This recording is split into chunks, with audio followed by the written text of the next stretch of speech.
The Alchemist by Paulo Coelho.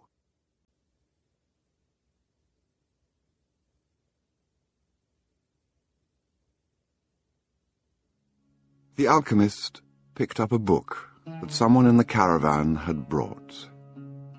Leafing through the pages, he found a story about Narcissus. The alchemist knew the legend of Narcissus, a youth who knelt daily beside a lake to contemplate his own beauty. He was so fascinated by himself that one morning he fell into the lake and drowned. At the spot where he fell, a flower was born, which was called the Narcissus. But this was not how the author of the book ended the story. He said that when Narcissus died, the goddesses of the forest appeared and found the lake, which had been fresh water, transformed into a lake of salty tears. "Why do you weep?" the goddesses asked. "I weep for Narcissus," the lake replied. "Ah, it is no surprise that you weep for Narcissus," they said, "for though we always pursued him in the forest, you alone could contemplate his beauty close at hand." "But was Narcissus beautiful?" the lake asked. "Who better than you to know that?" the goddesses said in wonder. "After all, it was by your banks that he knelt each day to contemplate himself." The lake was silent for some time. Finally it said, "I weep for Narcissus, but I never noticed that Narcissus was beautiful.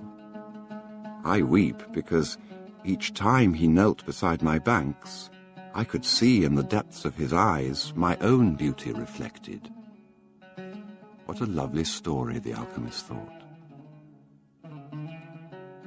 The boy's name was Santiago. Dusk was falling as the boy arrived with his herd at an abandoned church. The roof had fallen in long ago, and an enormous sycamore had grown on the spot where the sacristy had once stood. He decided to spend the night there. He saw to it that all the sheep entered through the ruined gate, and then laid some planks across it to prevent the flock from wandering away during the night. There were no wolves in the region, but once an animal had strayed during the night, and the boy had had to spend the entire next day searching for it. He swept the floor with his jacket and lay down, using the book he had just finished reading as a pillow. He told himself that he'd have to start reading thicker books. They lasted longer and made more comfortable pillows. It was still dark when he awoke, and looking up, he could see the stars through the half-destroyed roof. I wanted to sleep a little longer, he thought. He had had the same dream that night as a week ago, and once again he had awakened before it ended. He arose and, taking up his crook, began to awaken the sheep that still slept. He'd noticed that as soon as he awoke, most of his animals also began to stir. It was as if some mysterious energy bound his life to that of the sheep, with whom he had spent the past 2 years, leading them through the countryside in search of food and water. "They're so used to me that they know my schedule," he muttered. Thinking about that for a moment, he realized that it could be the other way round, that it was he who had become accustomed to their schedule. But there were certain of them who took a bit longer to awaken. The boy prodded them, one by one, with his crook, calling each by name. He'd always believed that the sheep were able to understand what he said, so there were times when he read them parts of his books that had made an impression on him, or when he would tell them of the loneliness or the happiness of a shepherd in the fields. Sometimes he would comment to them on the things he had seen in the villages they passed. But for the past few days, he'd spoken to them only about one thing: the girl, the daughter of a merchant who lived in the village they would reach in about 4 days. He'd been to the village only once the year before. The merchant was the proprietor of a dry goods shop, and he always demanded that the sheep be sheared in his presence, so that he would not be cheated. A friend had told the boy about the shop, and he'd taken his sheep there. "I need to sell some wool," the boy told the merchant. The shop was busy, and the man asked the shepherd to wait until the afternoon, so the boy sat on the steps of the shop and took a book from his bag. "I didn't know shepherds knew how to read," said a girl's voice behind him. The girl was typical of the region of Andalusia, with flowing black hair and eyes that vaguely recalled the Moorish conquerors. "Well, usually I learn more from my sheep than from books," he answered. During the 2 hours that they talked, she told him she was the merchant's daughter, and spoke of life in the village where each day was like all the others. The shepherd told her of the Andalusian countryside, and related the news from the other towns where he had stopped. It was a pleasant change from talking to his sheep. "How did you learn to read?" the girl asked at one point. "Like everybody learns," he said, "in school."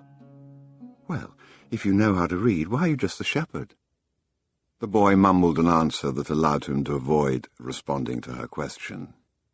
He was sure the girl would never understand. He went on telling stories about his travels, and her bright Moorish eyes went wide with fear and surprise. As the time passed, the boy found himself wishing that the day would never end, that her father would stay busy and keep him waiting for 3 days. He recognized that he was feeling something he had never experienced before, the desire to live in one place forever. With the girl with the raven hair, his days would never be the same again.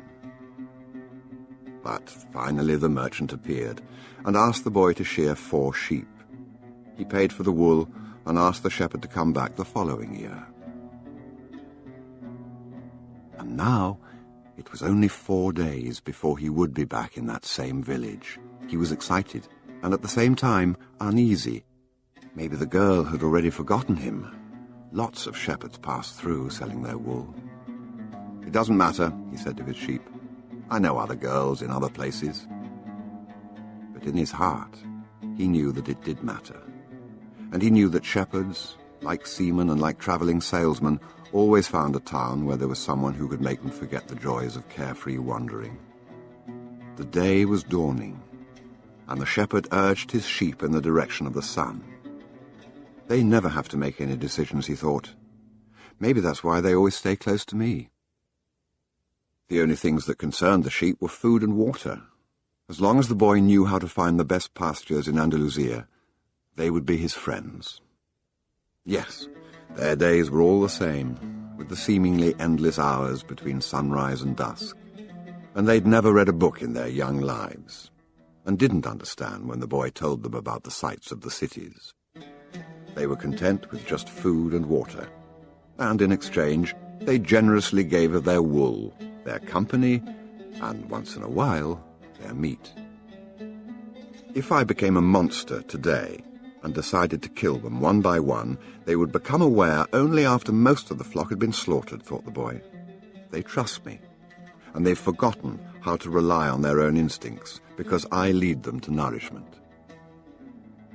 The boy was surprised at his thoughts. Maybe the church, with the sycamore growing from within, had been haunted.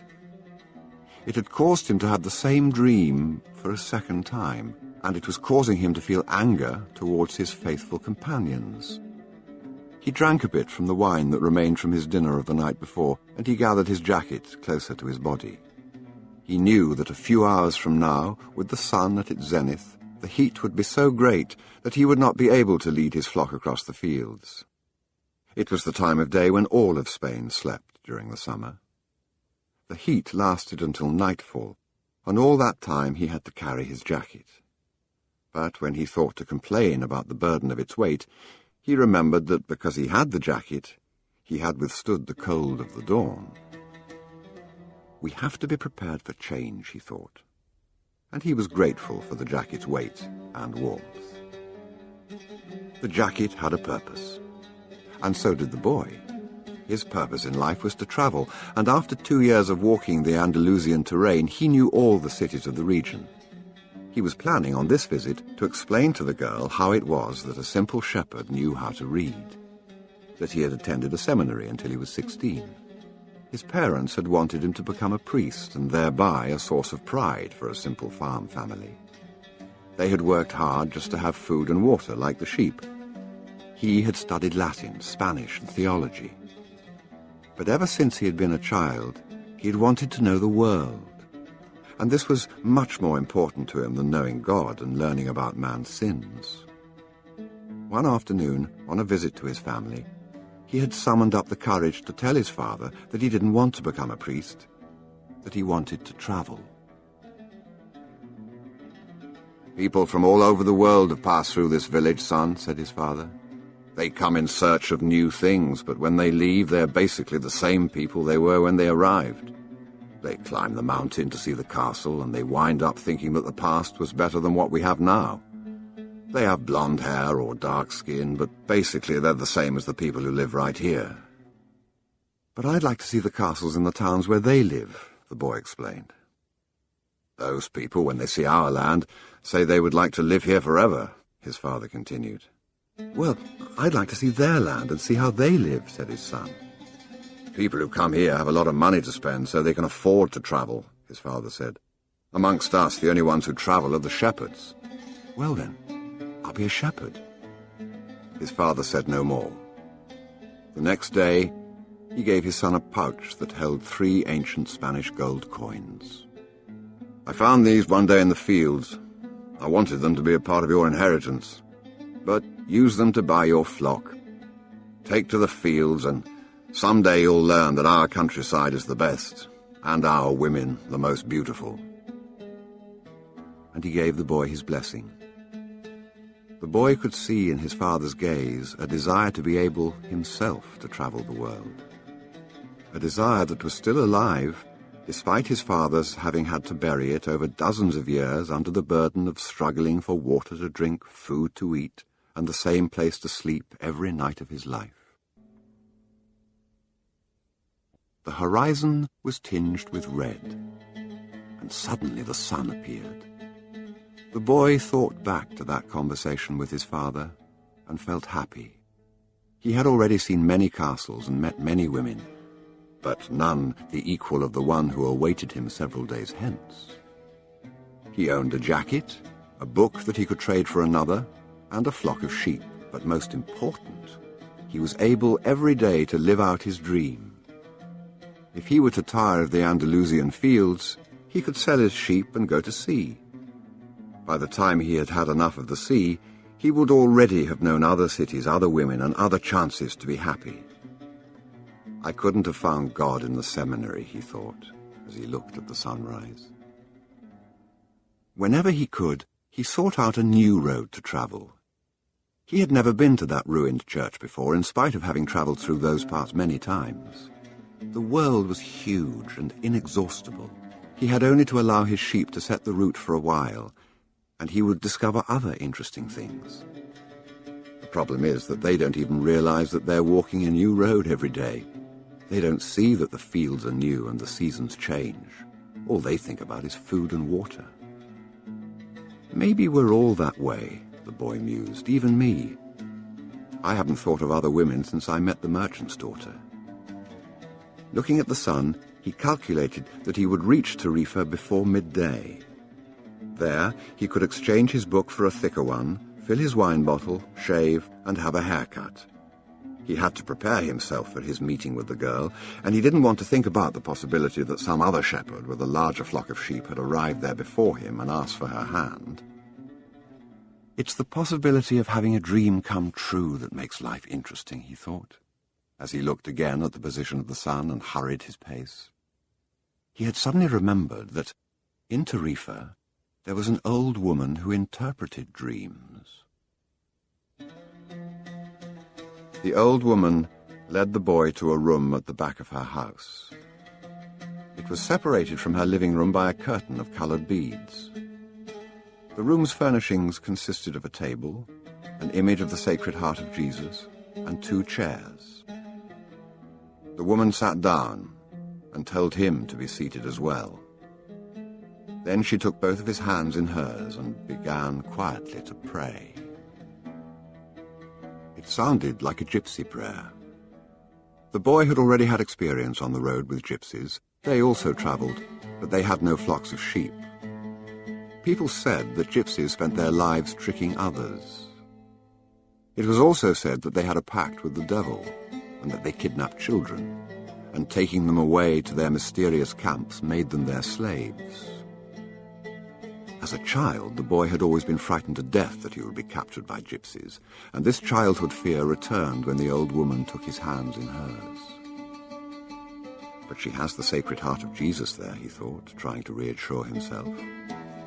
He didn't want his hand to begin trembling, showing the old woman that he was fearful. He recited an Our Father silently. "Very interesting," said the woman, never taking her eyes from the boy's hands. And then she fell silent. The boy was becoming nervous. His hands began to tremble, and the woman sensed it. He quickly pulled his hands away. "I didn't come here to have you read my palm," he said, already regretting having come. He thought for a moment that it would be better to pay her fee and leave without learning a thing, that he was giving too much importance to his recurrent dream.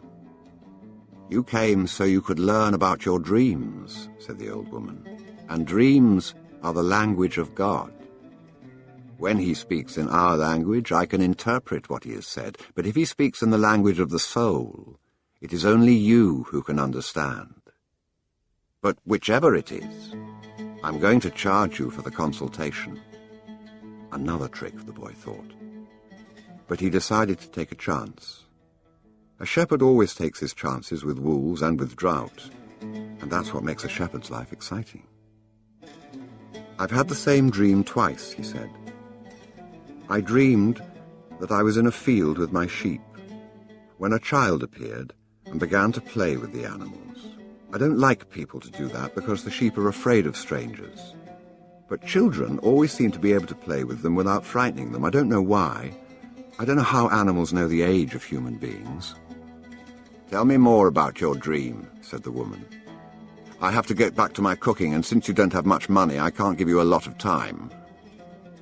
"Well, the child went on playing with my sheep for quite a while," continued the boy, a bit upset. "And suddenly, the child took me by both hands and transported me to the Egyptian pyramids." He paused for a moment to see if the woman knew what the Egyptian pyramids were, but she said nothing. Then, at the Egyptian pyramids, he said the last three words slowly, so that the old woman would understand. "The child said to me, 'If you come here, you will find a hidden treasure.'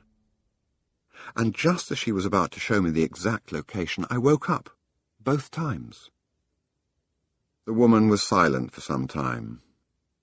Then she again took his hands and studied them carefully. "I'm not going to charge you anything now," she said, "but I want 1/10 of the treasure, if you find it." The boy laughed, out of happiness. He was going to be able to save the little money he had because of a dream about hidden treasure. "Well, interpret the dream," he said. "First, swear to me. Swear you will give me 1/10 of your treasure in exchange for what I am going to tell you." The shepherd swore that he would. The old woman asked him to swear again while looking at the image of the Sacred Heart of Jesus.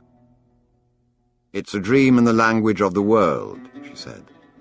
"I can interpret it, but the interpretation is very difficult. That's why I feel that I deserve a part of what you find. And this is my interpretation.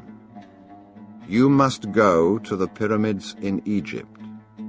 I have never heard of them, but if it was a child who showed them to you, they exist. There you will find a treasure that will make you a rich man." The boy was surprised and then irritated. He didn't need to seek out the old woman for this. But then he remembered that he wasn't going to have to pay anything. "I didn't need to waste my time just for this," he said.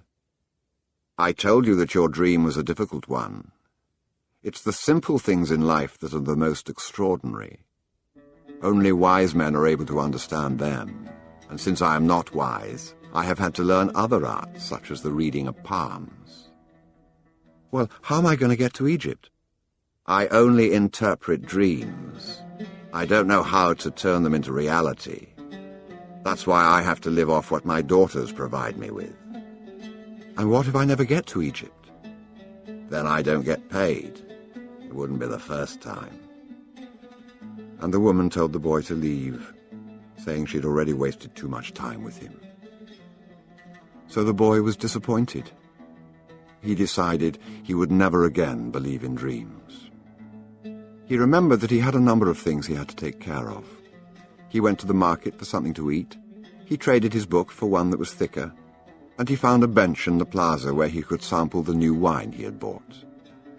The day was hot, and the wine was refreshing. The sheep were at the gates of the city in a stable that belonged to a friend. The boy knew a lot of people in the city. That was what made travelling appeal to him. He always made new friends, and he didn't need to spend all of his time with them. When someone sees the same people every day, as had happened with him in the seminary, they wind up becoming a part of that person's life, and then they want the person to change. If someone isn't what others want them to be, the others become angry. Everyone seems to have a clear idea of how other people should lead their lives, but none about his or her own. He decided to wait until the sun had sunk a bit lower in the sky before following his flock back through the fields. 3 days from now, he would be with the merchant's daughter. He started to read the book he had bought. On the very first page it described a burial ceremony, and the names of the people involved were very difficult to pronounce. If he ever wrote a book, he thought, he would present one person at a time so that the reader wouldn't have to worry about memorizing a lot of names. When he was finally able to concentrate on what he was reading, he liked the book better. The burial was on a snowy day, and he welcomed the feeling of being cold. As he read on, an old man sat down at his side and tried to strike up a conversation. "What are they doing?" the old man asked, pointing at the people in the plaza. "Working," the boy answered dryly, making it look as if he wanted to concentrate on his reading. Actually, he was thinking about shearing his sheep in front of the merchant's daughter, so that she could see that he was someone who was capable of doing difficult things. He had already imagined the scene many times. Every time the girl became fascinated when he explained that the sheep had to be sheared from back to front. He also tried to remember some good stories to relate as he sheared his sheep. Most of them he had read in books, but he would tell them as if they were from his personal experience. She would never know the difference because she didn't know how to read. Meanwhile, the old man persisted in his attempt to strike up a conversation. He said he was tired and thirsty and asked if he might have a sip of the boy's wine. The boy offered his bottle, hoping that the old man would leave him alone. But the old man wanted to talk, and he asked the boy what book he was reading. The boy was tempted to be rude and moved to another bench, but his father had taught him to be respectful of the elderly. So he held out the book to the man for 2 reasons. First, that he himself wasn't sure how to pronounce the title, and second, that if the old man didn't know how to read, he would probably feel ashamed and decide of his own accord to change benches. Said the old man, looking at all sides of the book, as if it were some strange object. "This is an important book, but it's really irritating." The boy was shocked. The old man knew how to read, and had already read the book. And if the book was irritating, as the old man had said, the boy still had time to change it for another. "It's a book that says the same thing almost all the other books in the world say," continued the old man. "It describes people's inability to choose their own personal legends. And it ends up saying that everyone believes the world's greatest lie." "What's the world's greatest lie?" the boy asked, completely surprised. "It's this, that at a certain point in our lives we lose control of what's happening to us, and our lives become controlled by fate. That's the world's greatest lie." "That's never happened to me," the boy said. "They wanted me to be a priest, but I decided to become a shepherd." "Much better," said the old man, "because you really like to travel." He knew what I was thinking, the boy said to himself. The old man, meanwhile, was leafing through the book without seeming to want to return it at all. The boy noticed that the man's clothing was strange. He looked like an Arab, which was not unusual in those parts. Africa was only a few hours from Tarifa. One only had to cross the narrow straits by boat. Arabs often appeared in the city, shopping and chanting their strange prayers several times a day. "Where are you from?" the boy asked. "From many places." "No one can be from many places," the boy said. "I'm a shepherd, and I've been to many places, but I come from only one place. From a city near an ancient castle. That's where I was born." "Well then, we could say that I was born in Salem." The boy didn't know where Salem was, but he didn't want to ask, fearing that he would appear ignorant. He looked at the people in the plaza for a while. They were coming and going, and all of them seemed to be very busy. "So, what is Salem like?" he asked, trying to get some sort of clue. "It's like it always has been." No clue yet. But he knew that Salem wasn't in Andalusia. If it were, he would already have heard of it. "And, what do you do in Salem?" he insisted. "What do I do in Salem?" the old man laughed. "Well, I'm the king of Salem." People say strange things, the boy thought. Sometimes it's better to be with the sheep who don't say anything, and better still to be alone with one's books. They tell their incredible stories at the time when you want to hear them. But when you're talking to people, they say some things that are so strange that you don't know how to continue the conversation. "My name is Melchizedek," said the old man. "How many sheep do you have?" "Enough," said the boy. He could see that the old man wanted to know more about his life.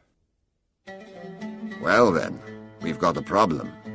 I can't help you if you feel you've got enough sheep." The boy was getting irritated. He wasn't asking for help. It was the old man who had asked for a drink of his wine and had started the conversation. "Give me my book," the boy said. "I have to go and gather my sheep and get going." "Give me 1/10 of your sheep," said the old man, "and I'll tell you how to find the hidden treasure." The boy remembered his dream, and suddenly everything was clear to him. The old woman hadn't charged him anything, but the old man, maybe he was her husband, was going to find a way to get much more money in exchange for information about something that didn't even exist. The old man was probably a gypsy too.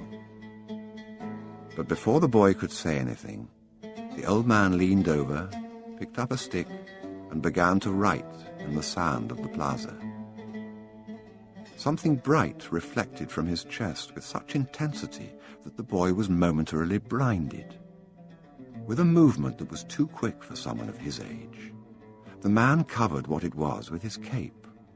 When his vision returned to normal, the boy was able to read what the old man had written in the sand. There, in the sand of the plaza of that small city, the boy read the names of his father and his mother, and the name of the seminary he had attended.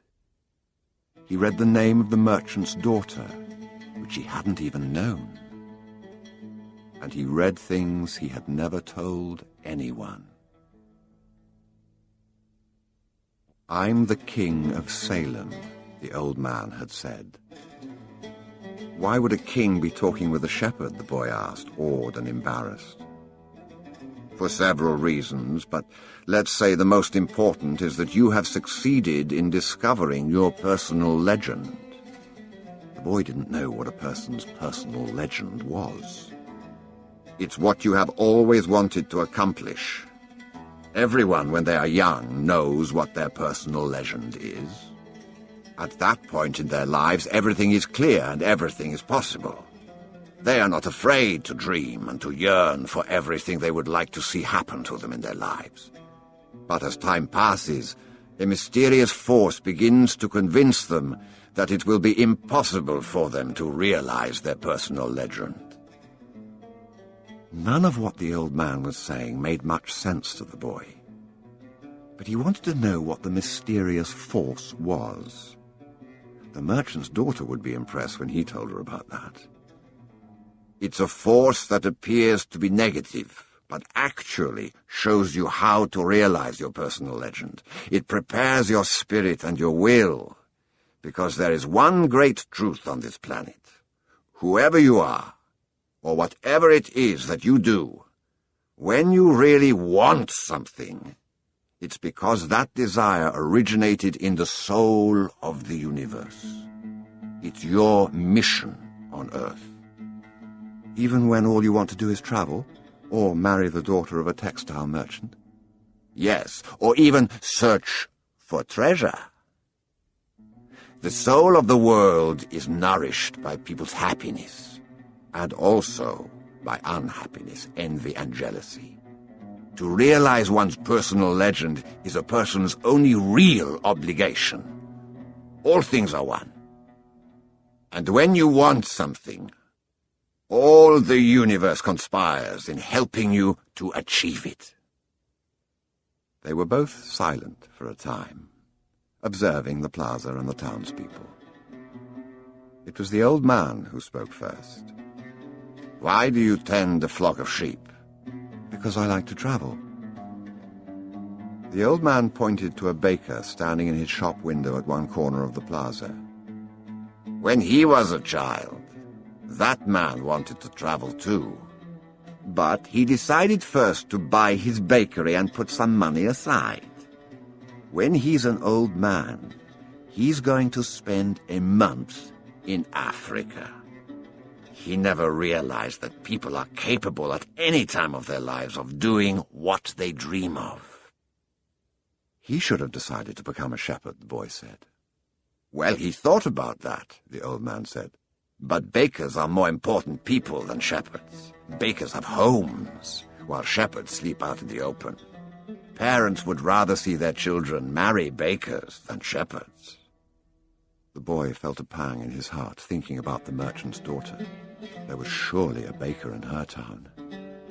The old man continued, In the long run, what people think about shepherds and bakers becomes more important for them than their own personal legends. The old man leafed through the book and fell to reading a page he came to. The boy waited, and then interrupted the old man just as he himself had been interrupted. Why are you telling me all this? Because you are trying to realize your personal legend, and you are at the point where you are about to give it all up. And that's when you always appear on the scene? Not always in this way, but I always appear in one form or another. Sometimes I appear in the form of a solution or a good idea.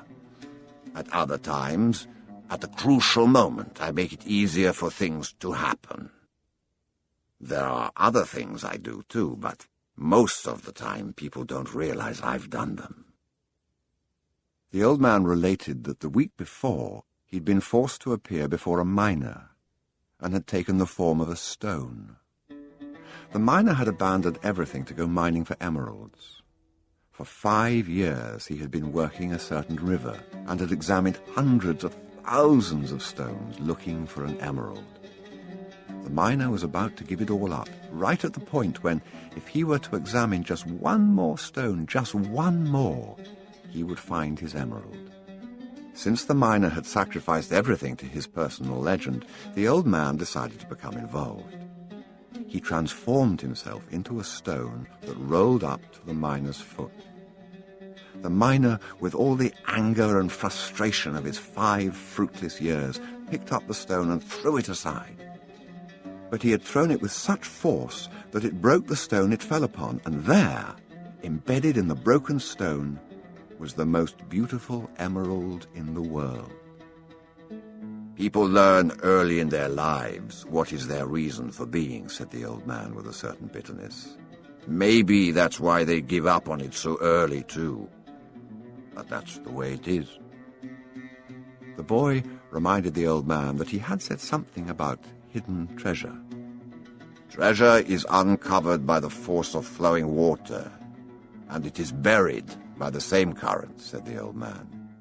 If you want to learn about your own treasure, you will have to give me 1/10 of your flock. What about 1/10 of my treasure? The old man looked disappointed. If you start out by promising what you don't even have yet, you'll lose your desire to work toward getting it.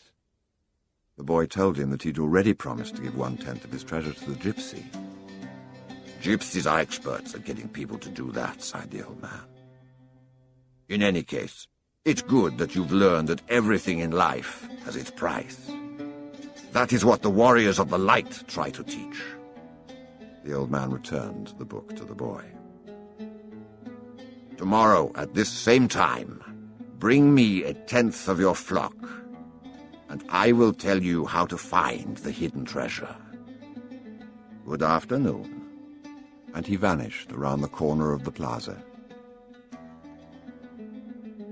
The boy began again to read his book, but he was no longer able to concentrate. He was tense and upset because he knew that the old man was right. He went over to the bakery and bought a loaf of bread, thinking about whether or not he should tell the baker what the old man had said about him. Sometimes it's better to leave things as they are, he thought to himself, and decided to say nothing. If he were to say anything, the baker would spend 3 days thinking about giving it all up, even though he had gotten used to the way things were. The boy could certainly resist causing that kind of anxiety for the baker. So he began to wander through the city and found himself at the gates.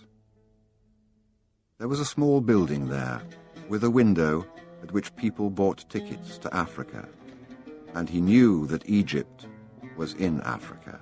"Can I help you?" asked the man behind the window. "Maybe tomorrow," said the boy, moving away. If he sold just one of his sheep, he'd have enough to get to the other shore of the strait. The idea frightened him. "Another dreamer," said the ticket seller to his assistant, watching the boy walk away. "He doesn't have enough money to travel." While standing at the ticket window, the boy had remembered his flock and decided that he should go back to being a shepherd. In 2 years, he had learned everything about shepherding. He knew how to shear sheep, how to care for pregnant ewes, and how to protect the sheep from wolves. He knew all the fields and pastures of Andalusia, and he knew what was the fair price for every one of his animals. He decided to return to his friend's stable by the longest route possible. As he walked past the city's castle, he interrupted his return and climbed the stone ramp that led to the top of the wall. From there, he could see Africa in the distance. Someone had once told him that it was from there that the Moors had come to occupy all of Spain. He could see almost the entire city from where he sat, including the plaza where he had talked with the old man. Curse the moment I met that old man, he thought. He had come to the town only to find a woman who could interpret his dream. Neither the woman nor the old man were at all impressed by the fact that he was a shepherd.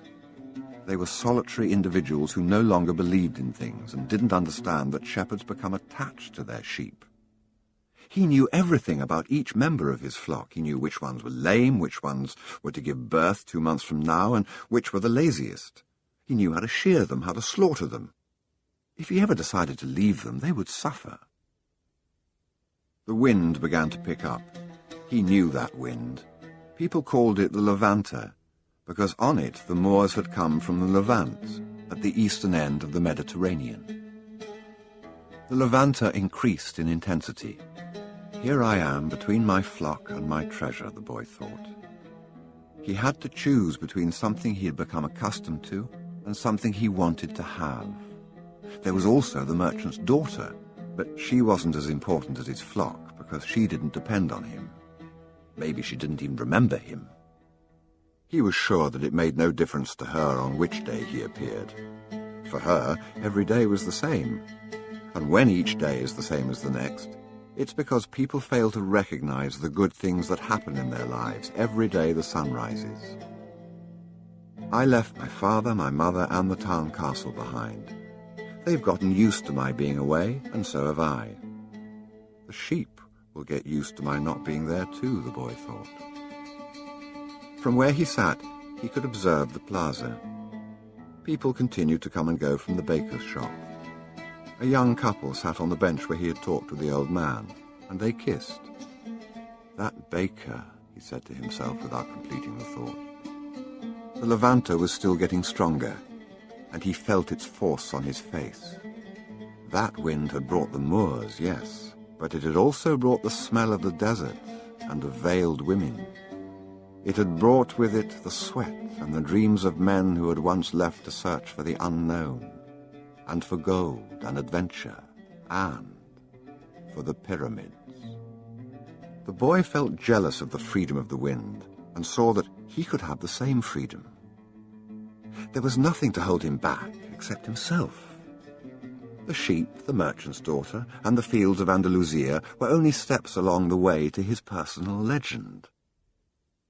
The next day, the boy met the old man at noon. He brought 6 sheep with him.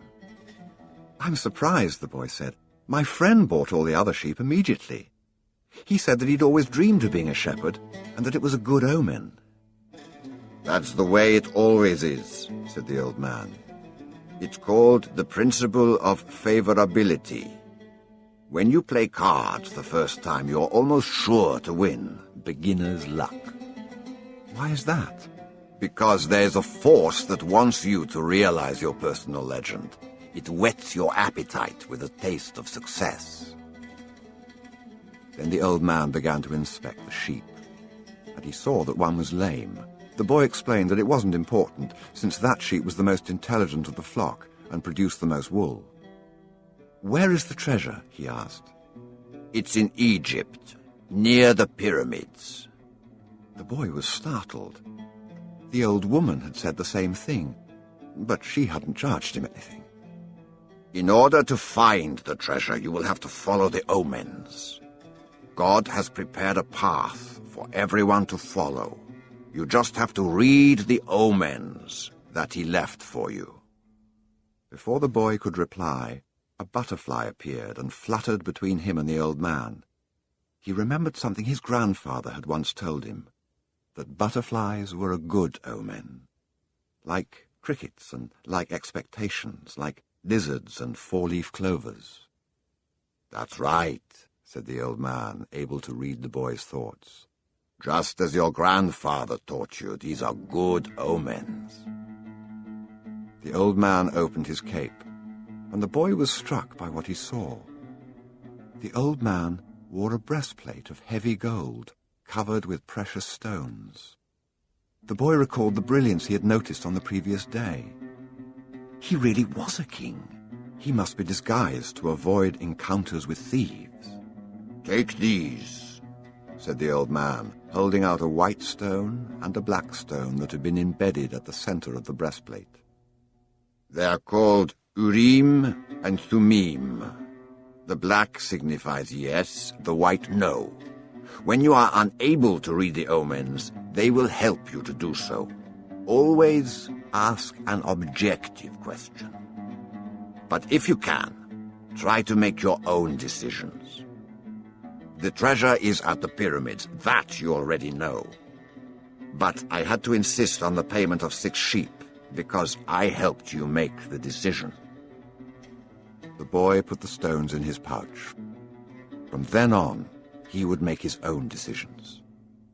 "Don't forget that everything you deal with is only one thing and nothing else, and don't forget the language of omens, and above all, don't forget to follow your personal legend through to its conclusion. But before you go, I want to tell you a little story." A certain shopkeeper sent his son to learn about the secret of happiness from the wisest man in the world. The lad wandered through the desert for 40 days and finally came upon a beautiful castle high atop a mountain. It was there that the wise man lived. Rather than finding a saintly man, though, our hero, on entering the main room of the castle, saw a hive of activity. Tradesmen came and went, people were conversing in the corners, a small orchestra was playing soft music, and there was a table covered with platters of the most delicious food in that part of the world. The wise man conversed with everyone, and the boy had to wait for 2 hours before it was his turn to be given the man's attention. The wise man listened attentively to the boy's explanation of why he had come, but told him that he didn't have time just then to explain the secret of happiness. He suggested that the boy look around the palace and return in 2 hours. "Meanwhile, I want to ask you to do something," said the wise man, handing the boy a teaspoon that held 2 drops of oil. As you wander around, carry this spoon with you, without allowing the oil to spill." The boy began climbing and descending the many stairways of the palace, keeping his eyes fixed on the spoon. After 2 hours, he returned to the room where the wise man was. "Well," asked the wise man, "did you see the Persian tapestries that are hanging in my dining hall? Did you see the garden that it took the master gardener 10 years to create? Did you notice the beautiful parchments in my library?" The boy was embarrassed and confessed that he had observed nothing. His only concern had been not to spill the oil that the wise man had entrusted to him. "Then go back and observe the marvels of my world," said the wise man. "You cannot trust a man if you don't know his house." Relieved, the boy picked up the spoon and returned to his exploration of the palace, this time observing all the works of art on the ceilings and the walls. He saw the gardens, the mountains all around him, the beauty of the flowers, and the taste with which everything had been selected. Upon returning to the wise man, he related in detail everything he had seen. "But where are the drops of oil I entrusted to you?" asked the wise man. Looking down at the spoon he held, the boy saw that the oil was gone. "Well, there is only one piece of advice I can give you," said the wisest of wise men. "The secret of happiness is to see all the marvels of the world, and never to forget the drops of oil on the spoon." The shepherd said nothing. He had understood the story the old king had told him. A shepherd may like to travel, but he should never forget about his sheep. The old man looked at the boy, and with his hands held together, made several strange gestures over the boy's head. Then, taking his sheep, he walked away. At the highest point in Tarifa, there's an old fort built by the Moors. From atop its walls, one can catch a glimpse of Africa. Melchizedek, the king of Salem, sat on the wall of the fort that afternoon and felt the levanter blowing in his face. The sheep fidgeted nearby, uneasy with their new owner, and excited by so much change. All they wanted was food and water. Melchizedek watched a small ship that was ploughing its way out of the port. He would never again see the boy, just as he had never seen Abraham again after having charged him his 1/10 fee. That was his work. The gods should not have desires because they don't have personal legends. But the king of Salem hoped desperately that the boy would be successful. "It's too bad that he's quickly going to forget my name," he thought. "I should have repeated it to him. Then when he spoke about me, he would say that I am Melchizedek, the king of Salem." He looked to the skies, feeling a bit abashed, and said, "I know it's the vanity of vanities, as you said, my lord, but an old king sometimes has to take some pride in himself." How strange Africa is, thought the boy. He was sitting in a bar, very much like the other bars he had seen along the narrow streets of Tangier. Some men were smoking from a gigantic pipe that they passed from one to the other. In just a few hours he had seen men walking hand in hand, women with their faces covered, and priests that climbed to the tops of towers and chanted, and everyone about him went to their knees and placed their foreheads on the ground. A practice of infidels, he said to himself. As a child in church, he had always looked at the image of Saint Santiago Matamoros on his white horse, his sword unsheathed, and figures such as these kneeling at his feet. The boy felt ill and terribly alone. The infidels had an evil look about them. Besides this, in the rush of his travels, he had forgotten a detail, just one detail, which could keep him from his treasure for a long time. Only Arabic was spoken in this country. The owner of the bar approached him. and the boy pointed to a drink that had been served at the next table. It turned out to be a bitter tea. The boy preferred wine. But he didn't need to worry about that right now. What he had to be concerned about was his treasure, and how he was going to go about getting it.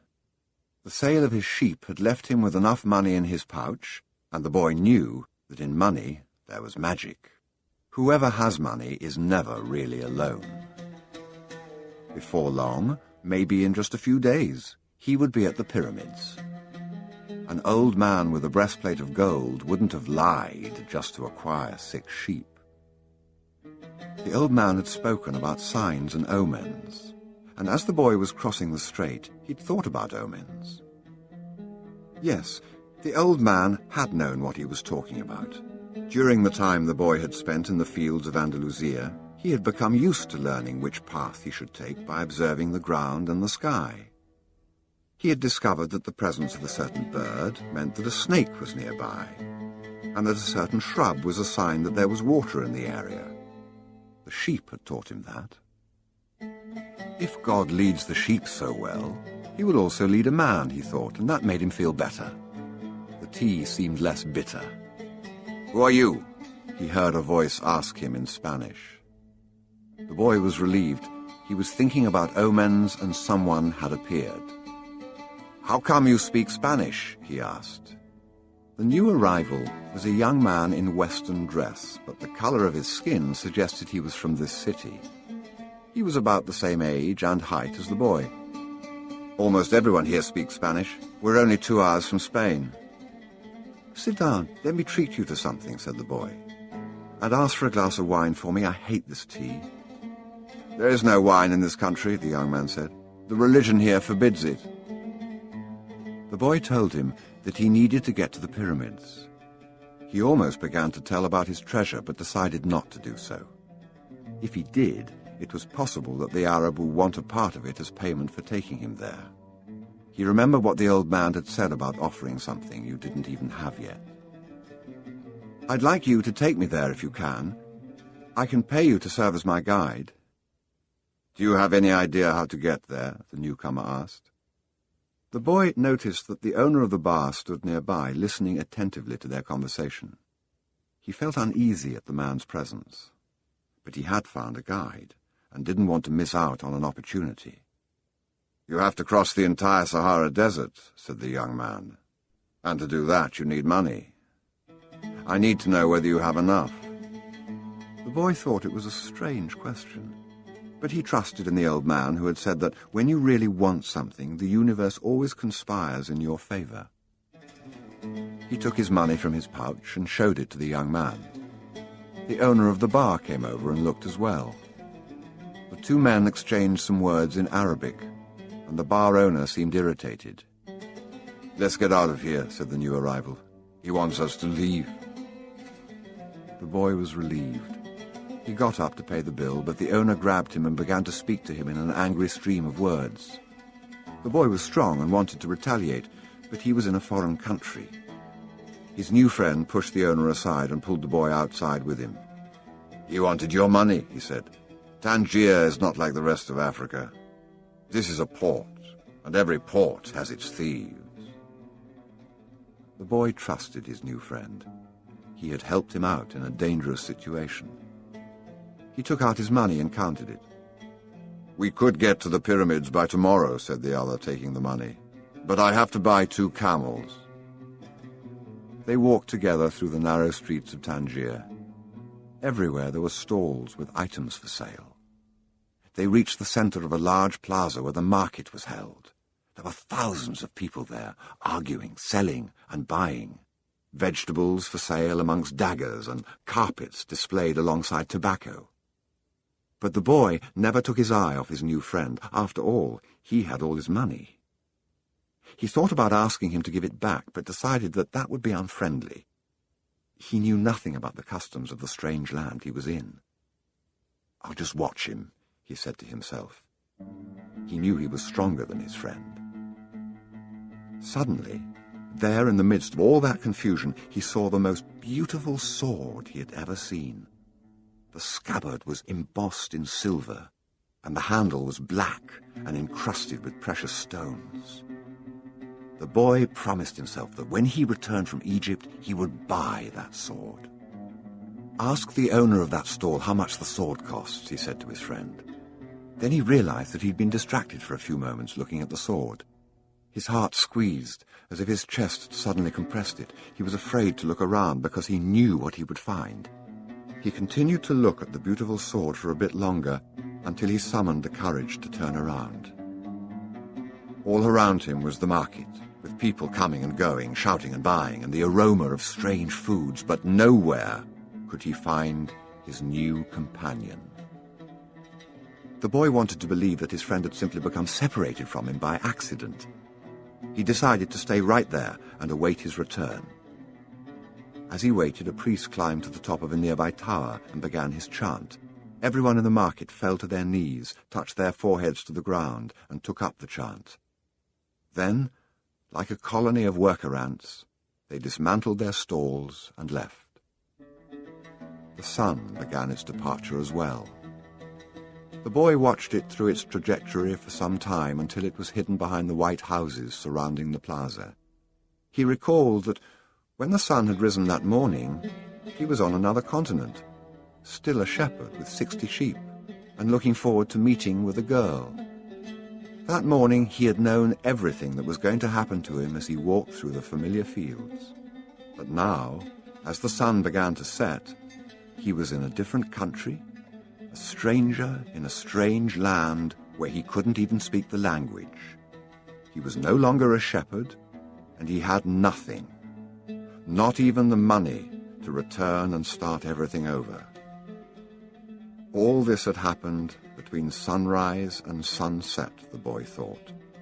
He was feeling sorry for himself and lamenting the fact that his life could have changed so suddenly and so drastically. He was so ashamed that he wanted to cry. He'd never even wept in front of his own sheep, but the marketplace was empty and he was far from home. So he wept. He wept because God was unfair, and because this was the way God repaid those who believed in their dreams. When I had my sheep, I was happy, and I made those around me happy. People saw me coming and welcomed me, he thought. But now I'm sad and alone. I'm going to become bitter and distrustful of people because one person betrayed me. I'm going to hate those who have found their treasure because I never found mine. And I'm going to hold on to what little I have because I'm too insignificant to conquer the world. He opened his pouch to see what was left of his possessions. Maybe there was a bit left of the sandwich he'd eaten on the ship. But all he found was the heavy book, his jacket, and the 2 stones the old man had given him. As he looked at the stones, he felt relieved for some reason. He had exchanged 6 sheep for 2 precious stones that had been taken from a gold breastplate. He could sell the stones and buy a return ticket. But this time I'll be smarter, the boy thought, removing them from the pouch so he could put them in his pocket. This was a port town, and the only truthful thing his friend had told him was that port towns are full of thieves. Now he understood why the owner of the bar had been so upset. He was trying to tell him not to trust that man. I'm like everyone else. I see the world in terms of what I would like to see happen, not what actually does. He ran his fingers slowly over the stones, sensing their temperature and feeling their surfaces. They were his treasure. Just handling them made him feel better. They reminded him of the old man. When you want something, all the universe conspires in helping you to achieve it, he had said. The boy was trying to understand the truth of what the old man had said. There he was in the empty marketplace, without a cent to his name, and with not a sheep to guard through the night. But the stones were proof that he had met with a king who knew of the boy's past. They're called Urim and Thummim, and they can help you to read the omens. The boy put the stones back in the pouch and decided to do an experiment. The old man had said to ask very clear questions, and to do that, the boy had to know what he wanted. So he asked if the old man's blessing was still with him. He took out one of the stones. It was yes. "Am I going to find my treasure?" he asked. He stuck his hand into the pouch and he felt around for one of the stones. As he did so, both of them pushed through a hole in the pouch and fell to the ground. The boy had never even noticed that there was a hole in his pouch. He knelt down to find Urim and Thummim and put them back in the pouch. But as he saw them lying there on the ground, another phrase came to his mind. "Learn to recognize omens and follow them," the old king had said. An omen? The boy smiled to himself. He picked up the 2 stones and put them back in his pouch. He didn't consider mending the hole. The stones could fall through any time they wanted. He had learned that there were certain things one shouldn't ask about, so as not to flee from one's own personal legend. "I promised that I would make my own decisions," he said to himself. But the stones had told him that the old man was still with him, and that made him feel more confident. He looked around at the empty plaza again, feeling less desperate than before. This wasn't a strange place. It was a new one. After all, what he had always wanted was just that, to know new places. Even if he never got to the pyramids, he'd already travelled farther than any shepherd he knew. Oh, if only they knew how different things are, just 2 hours by ship from where they are, he thought. Although his new world at the moment was just an empty marketplace, he had already seen it when it was teeming with life, and he would never forget it. He remembered the sword. It hurt him a bit to think about it, but he'd never seen one like it before. As he mused about these things, he realized that he had to choose between thinking of himself as the poor victim of a thief and as an adventurer in quest of his treasure. "I'm an adventurer, looking for treasure," he said to himself. He was shaken into wakefulness by someone. He'd fallen asleep in the middle of the marketplace, and life in the plaza was about to resume. Looking around, he saw his sheep and then realized that he was in a new world. But instead of being saddened, he was happy. He no longer had to seek out food and water for the sheep. He could go in search of his treasure instead. He had not a cent in his pocket, but he had faith. He had decided the night before that he would be as much an adventurer as the ones he had admired in books. He walked slowly through the marketplace. The merchants were assembling their stalls, and the boy helped a candy seller to do his. The candy seller had a smile on his face. He was happy, aware of what his life was about, and ready to begin a day's work. His smile reminded the boy of the old man, the mysterious old king he had met. This candy merchant isn't making candy so that later he can travel or marry a shopkeeper's daughter. He's doing it because it's what he wants to do, thought the boy. He realized that he could do the same thing the old man had done, sense whether a person was near to or far from his personal legend, just by looking at them. It's easy, and yet I've never done it before, he thought. When the stall was assembled, the candy seller offered the boy the first sweet he had made for the day. The boy thanked him, ate it, and went on his way. When he'd gone only a short distance, he realized that while they were erecting the stall, one of them had spoken Arabic and the other Spanish, and they had understood each other perfectly well. There must be a language that doesn't depend on words, the boy thought. I've already had that experience with my sheep, and now it's happening with people. He was learning a lot of new things. Some of them were things that he had already experienced and weren't really new, but that he had never perceived before. And he hadn't perceived them because he had become accustomed to them. He realized, if I can learn to understand this language without words, I can learn to understand the world. Relaxed and unhurried, he resolved that he would walk through the narrow streets of Tangier. Only in that way would he be able to read the omens. He knew it would require a lot of patience, but shepherds know all about patience. Once again he saw that, in that strange land, he was applying the same lessons he had learned with his sheep. All things are one, the old man had said. The crystal merchant awoke with the day and felt the same anxiety that he felt every morning. He had been in the same place for 30 years, a shop at the top of a hilly street where few customers passed. Now it was too late to change anything. The only thing he had ever learned to do was to buy and sell crystal glassware. There had been a time when many people knew of his shop, Arab merchants, French and English geologists, German soldiers who were always well-heeled. In those days, it had been wonderful to be selling crystal, and he had thought how he would become rich and have beautiful women at his side as he grew older. But as time passed, Tangier had changed. The nearby city of Ceuta had grown faster than Tangier, and business had fallen off. Neighbors moved away, and there remained only a few small shops on the hill. And no one was going to climb the hill just to browse through a few small shops. But the crystal merchant had no choice. He had lived 30 years of his life buying and selling crystal pieces, and now it was too late to do anything else. He spent the entire morning observing the infrequent comings and goings in the street. He had done this for years and knew the schedule of everyone who passed. But just before lunchtime, a boy stopped in front of the shop. He was dressed normally, but the practiced eye of the crystal merchant could see that the boy had no money to spend. Nevertheless, the merchant decided to delay his lunch for a few minutes until the boy moved on. A card hanging in the doorway announced that several languages were spoken in the shop.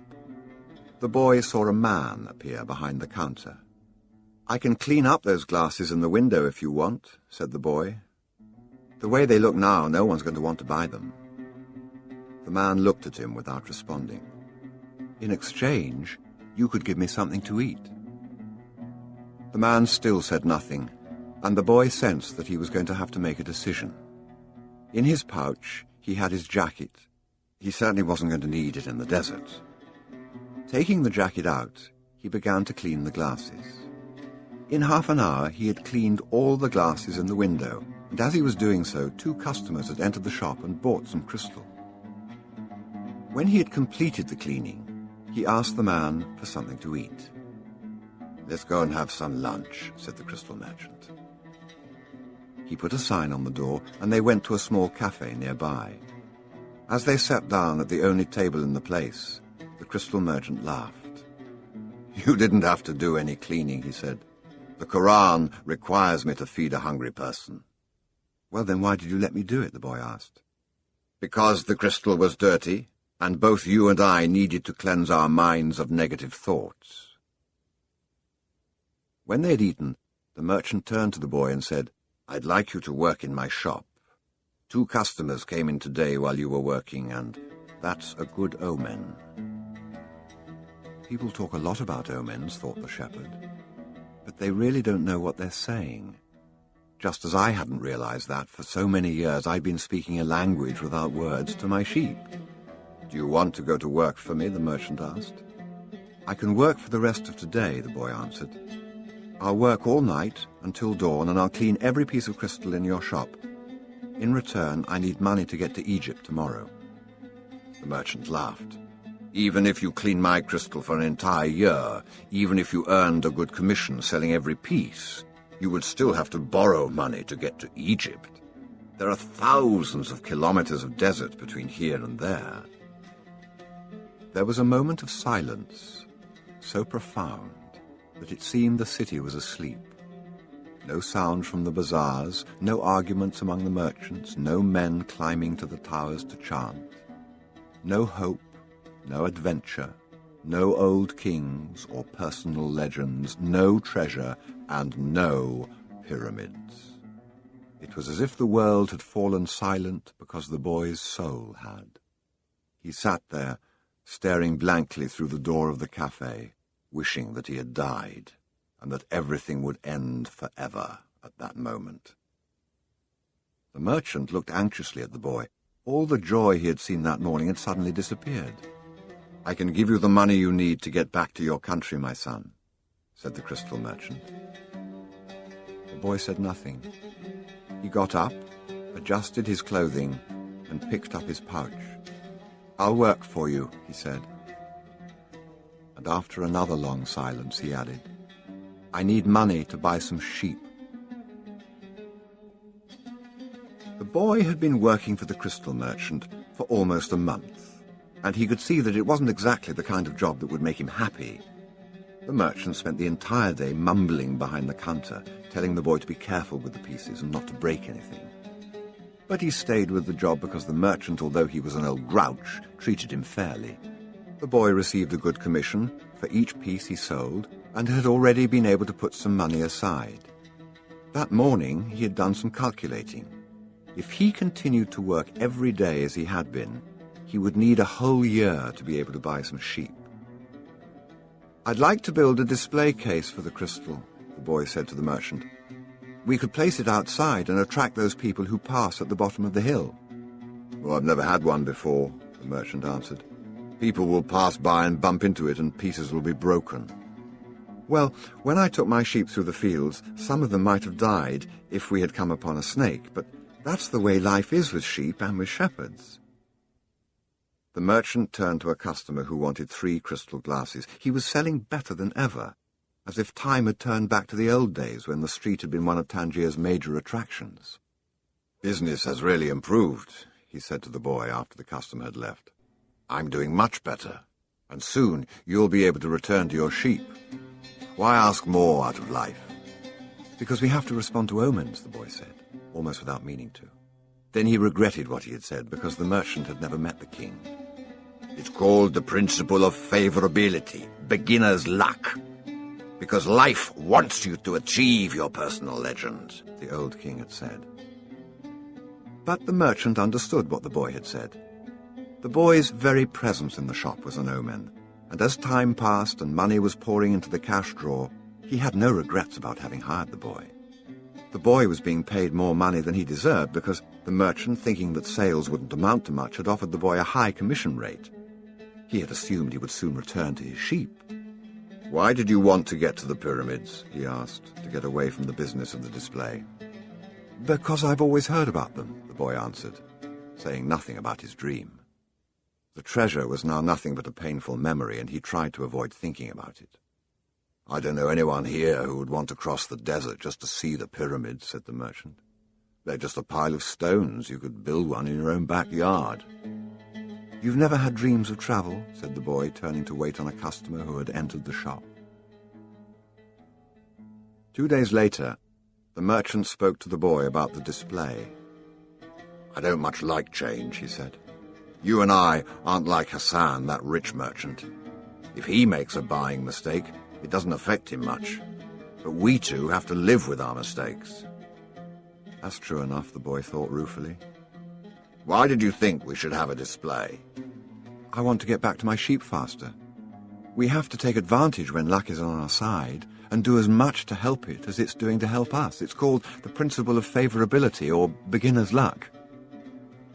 The merchant was silent for a few moments. Then he said, "The Prophet gave us the Quran and left us just 5 obligations to satisfy during our lives. The most important is to believe only in the one true God. The others are to pray 5 times a day, fast during Ramadan, and be charitable to the poor." He stopped there. His eyes filled with tears as he spoke of the Prophet. He was a devout man, and even with all his impatience, he wanted to live his life in accordance with Muslim law. "What's the 5th obligation?" the boy asked. 2 days ago you said that I had never dreamed of travel," the merchant answered. "The 5th obligation of every Muslim is a pilgrimage.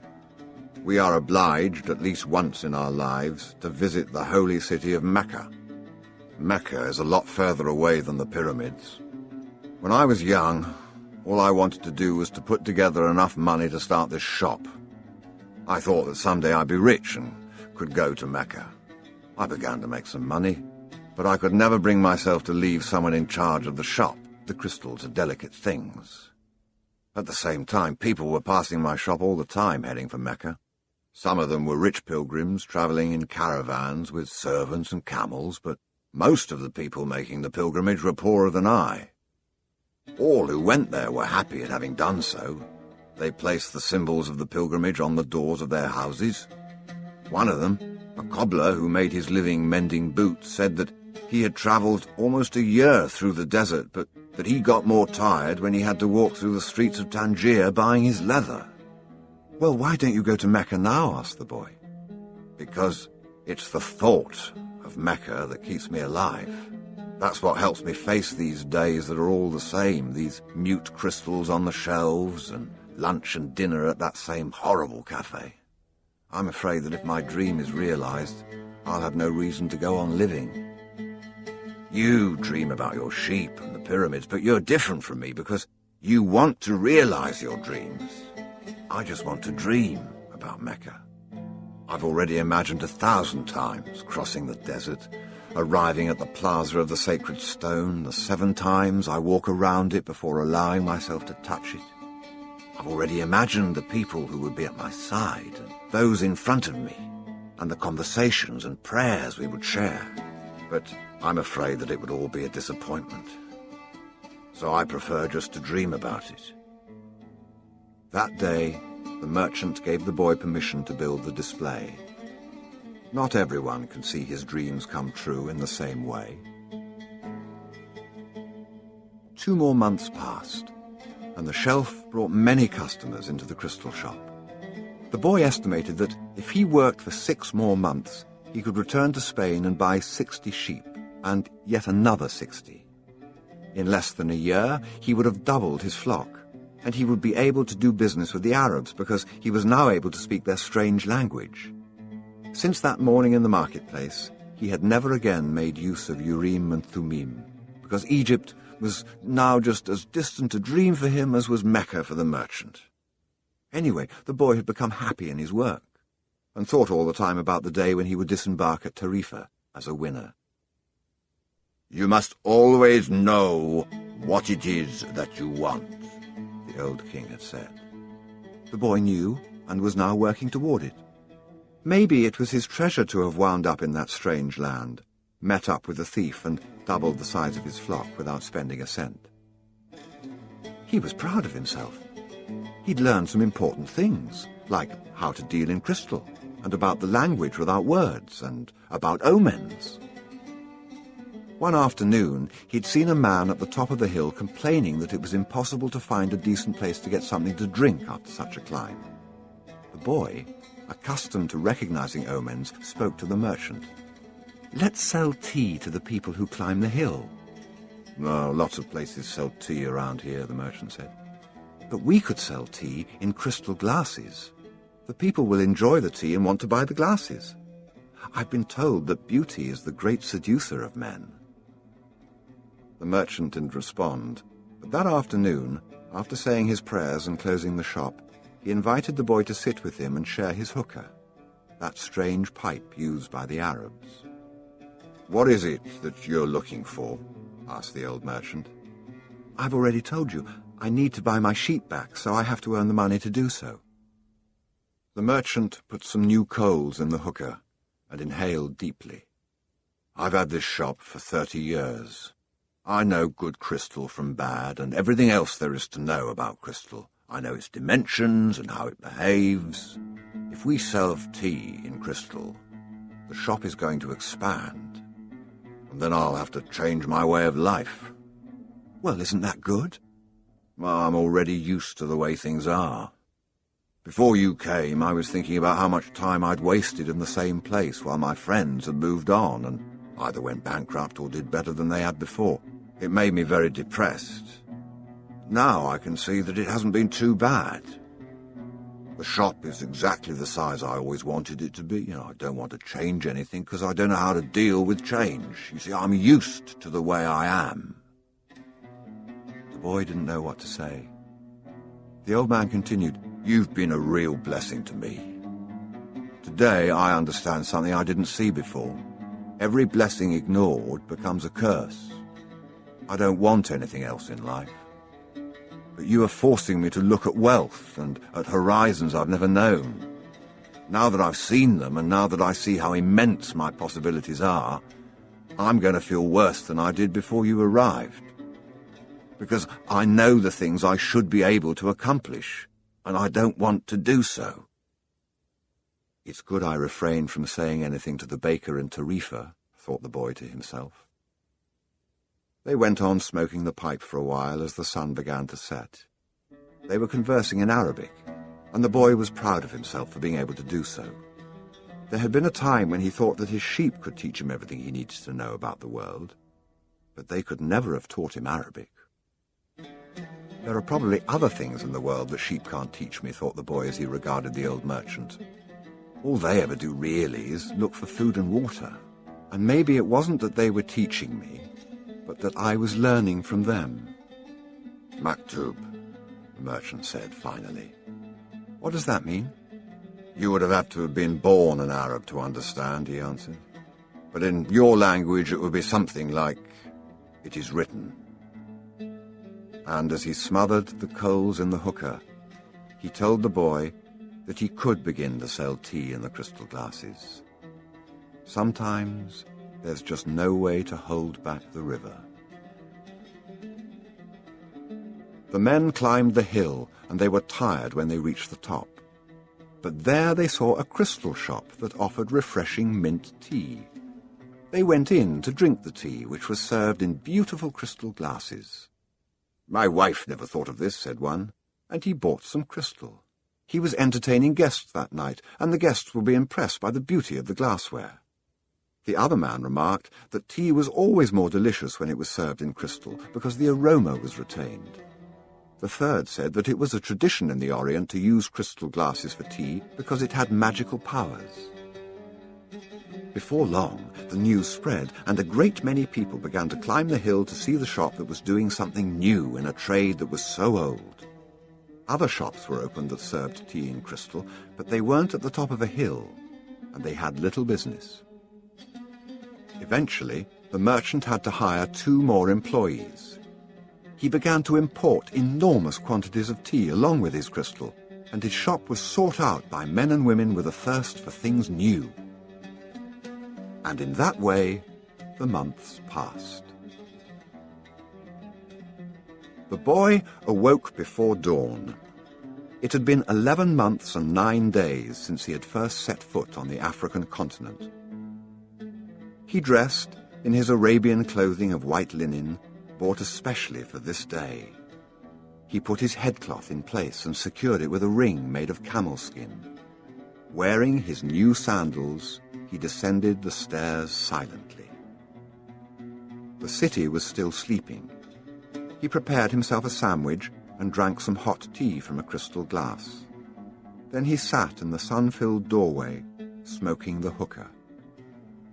He smoked in silence, thinking of nothing, and listening to the sound of the wind that brought the scent of the desert. When he had finished his smoke, he reached into one of his pockets and sat there for a few moments regarding what he had withdrawn. It was a bundle of money, enough to buy himself 120 sheep, a return ticket, and a license to import products from Africa into his own country. He waited patiently for the merchant to awaken and open the shop. Then the 2 went off to have some more tea. "I'm leaving today," said the boy. "I have the money I need to buy my sheep, and you have the money you need to go to Mecca." The old man said nothing. "Will you give me your blessing?" asked the boy. "You have helped me." The man continued to prepare his tea, saying nothing. Then he turned to the boy. "I'm proud of you," he said. "You brought a new feeling into my crystal shop. But you know that I'm not going to Mecca, just as you know that you're not going to buy your sheep." "Who told you that?" asked the boy, startled. "Maktub," said the old crystal merchant. And he gave the boy his blessing. The boy went to his room and packed his belongings. They filled 3 sacks. As he was leaving, he saw in the corner of the room his old shepherd's pouch. It was bunched up, and he'd hardly thought of it for a long time. As he took his jacket out of the pouch, thinking to give it to someone in the street, the two stones fell to the floor, Urim and Thummim. It made the boy think of the old king, and it startled him to realize how long it had been since he had thought of him. For nearly a year he'd been working incessantly, thinking only of putting aside enough money so that he could return to Spain with pride. "Never stop dreaming," the old king had said. "Follow the omens." The boy picked up Urim and Thummim, and once again had the strange sensation that the old king was nearby. He had worked hard for a year, and the omens were that it was time to go. "I'm going to go back to doing just what I did before," the boy thought, even though the sheep didn't teach me to speak Arabic. But the sheep had taught him something even more important, that there was a language in the world that everyone understood, a language the boy had used throughout the time that he was trying to improve things at the shop. It was the language of enthusiasm, of things accomplished with love and purpose, and as part of a search for something believed in and desired. Tangier was no longer a strange city, and he felt that just as he had conquered this place, he could conquer the world. "When you want something, all the universe conspires to help you achieve it," the old king had said. But the old king hadn't said anything about being robbed, or about endless deserts, or about people who know what their dreams are but they don't want to realize them. The old king hadn't told him that the pyramids were just a pile of stones, or that anyone could build one in his backyard. And he had forgotten to mention that when you have enough money to buy a flock larger than the one you had before, you should buy it. The boy picked up his pouch and put it with his other things. He went down the stairs and found the merchant waiting on a foreign couple while two other customers walked about the shop drinking tea from crystal glasses. It was more activity than usual for this time of the morning. From where he stood, he saw for the first time that the old merchant's hair was very much like the hair of the old king. He remembered the smile of the candy seller on his first day in Tangier, when he had nothing to eat and nowhere to go. That smile had also been like the old king's smile. It's almost as if he had been here and left his mark, he thought. And yet none of these people has ever met the old king. On the other hand, he said that he always appeared to help those who are trying to realize their personal legend. He left without saying goodbye to the crystal merchant. He didn't want to cry with the other people there. He was going to miss the place and all the good things he'd learned. He was more confident in himself, though, and felt as though he could conquer the world. "But I'm going back to the fields that I know to take care of my flock again." He said that to himself with certainty, but he was no longer happy with his decision. He had worked for an entire year to make a dream come true, and that dream, minute by minute, was becoming less important. Maybe because that wasn't really his dream. Who knows? Maybe it's better to be like the crystal merchant. Never go to Mecca and just go through life wanting to do so, he thought, again trying to convince himself. But as he held Urim and Thummim in his hand, they had transmitted to him the strength and will of the old king. By coincidence, or maybe it was an omen, the boy thought, he came to the bar that he had entered on his first day there. The thief wasn't there, and the owner brought him a cup of tea. I can always go back to being a shepherd, the boy thought. I learned how to care for sheep, and I haven't forgotten how that's done. But maybe I'll never have another chance to get to the pyramids in Egypt. The old man wore a breastplate of gold, and he knew about my past. He really was a king, a wise king. The hills of Andalusia were only 2 hours away, but there was an entire desert between him and the pyramids. Yet the boy felt that there was another way to regard his situation. He was actually 2 hours closer to his treasure. The fact that the 2 hours had stretched into an entire year didn't matter. I know why I want to get back to my flock, he thought. I understand sheep. They're no longer a problem, and they can be good friends. On the other hand, I don't know if the desert can be a friend, and it's in the desert that I have to search for my treasure. If I don't find it, I can always go home. I finally have enough money and all the time I need. Why not? He suddenly felt tremendously happy. He could always go back to being a shepherd. He could always become a crystal salesman again. Maybe the world had other hidden treasures, but he had a dream and he had met with a king. That doesn't happen to just anyone. He was planning as he left the bar. He had remembered that one of the crystal merchant's suppliers transported his crystal by means of caravans that crossed the desert. He held Urim and Thummim in his hand. Because of these two stones, he was once again on the way to his treasure. I am always nearby when someone wants to realize their personal legend, the old king had told him. What could it cost to go over to the supplier's warehouse and find out if the pyramids were really that far away? The Englishman was sitting on a bench in a structure that smelled of animals, sweat, and dust. It was part warehouse, part corral. I never thought I'd end up in a place like this, he thought, as he leafed through the pages of a chemical journal. 10 years at the university, and here I am in a corral. But he had to move on. He believed in omens. All his life and all his studies were aimed at finding the one true language of the universe. First, he had studied Esperanto, then the world's religions, and now it was alchemy.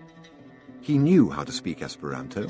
He understood all the major religions well, but he wasn't yet an alchemist.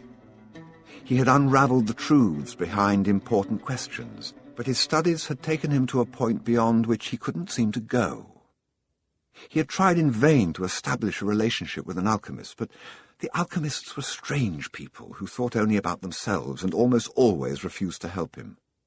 Who knows, maybe they had failed to discover the secret of the masterwork, the philosopher's stone, and for this reason kept their knowledge to themselves. He had already spent much of the fortune left him by his father, fruitlessly seeking the philosopher's stone.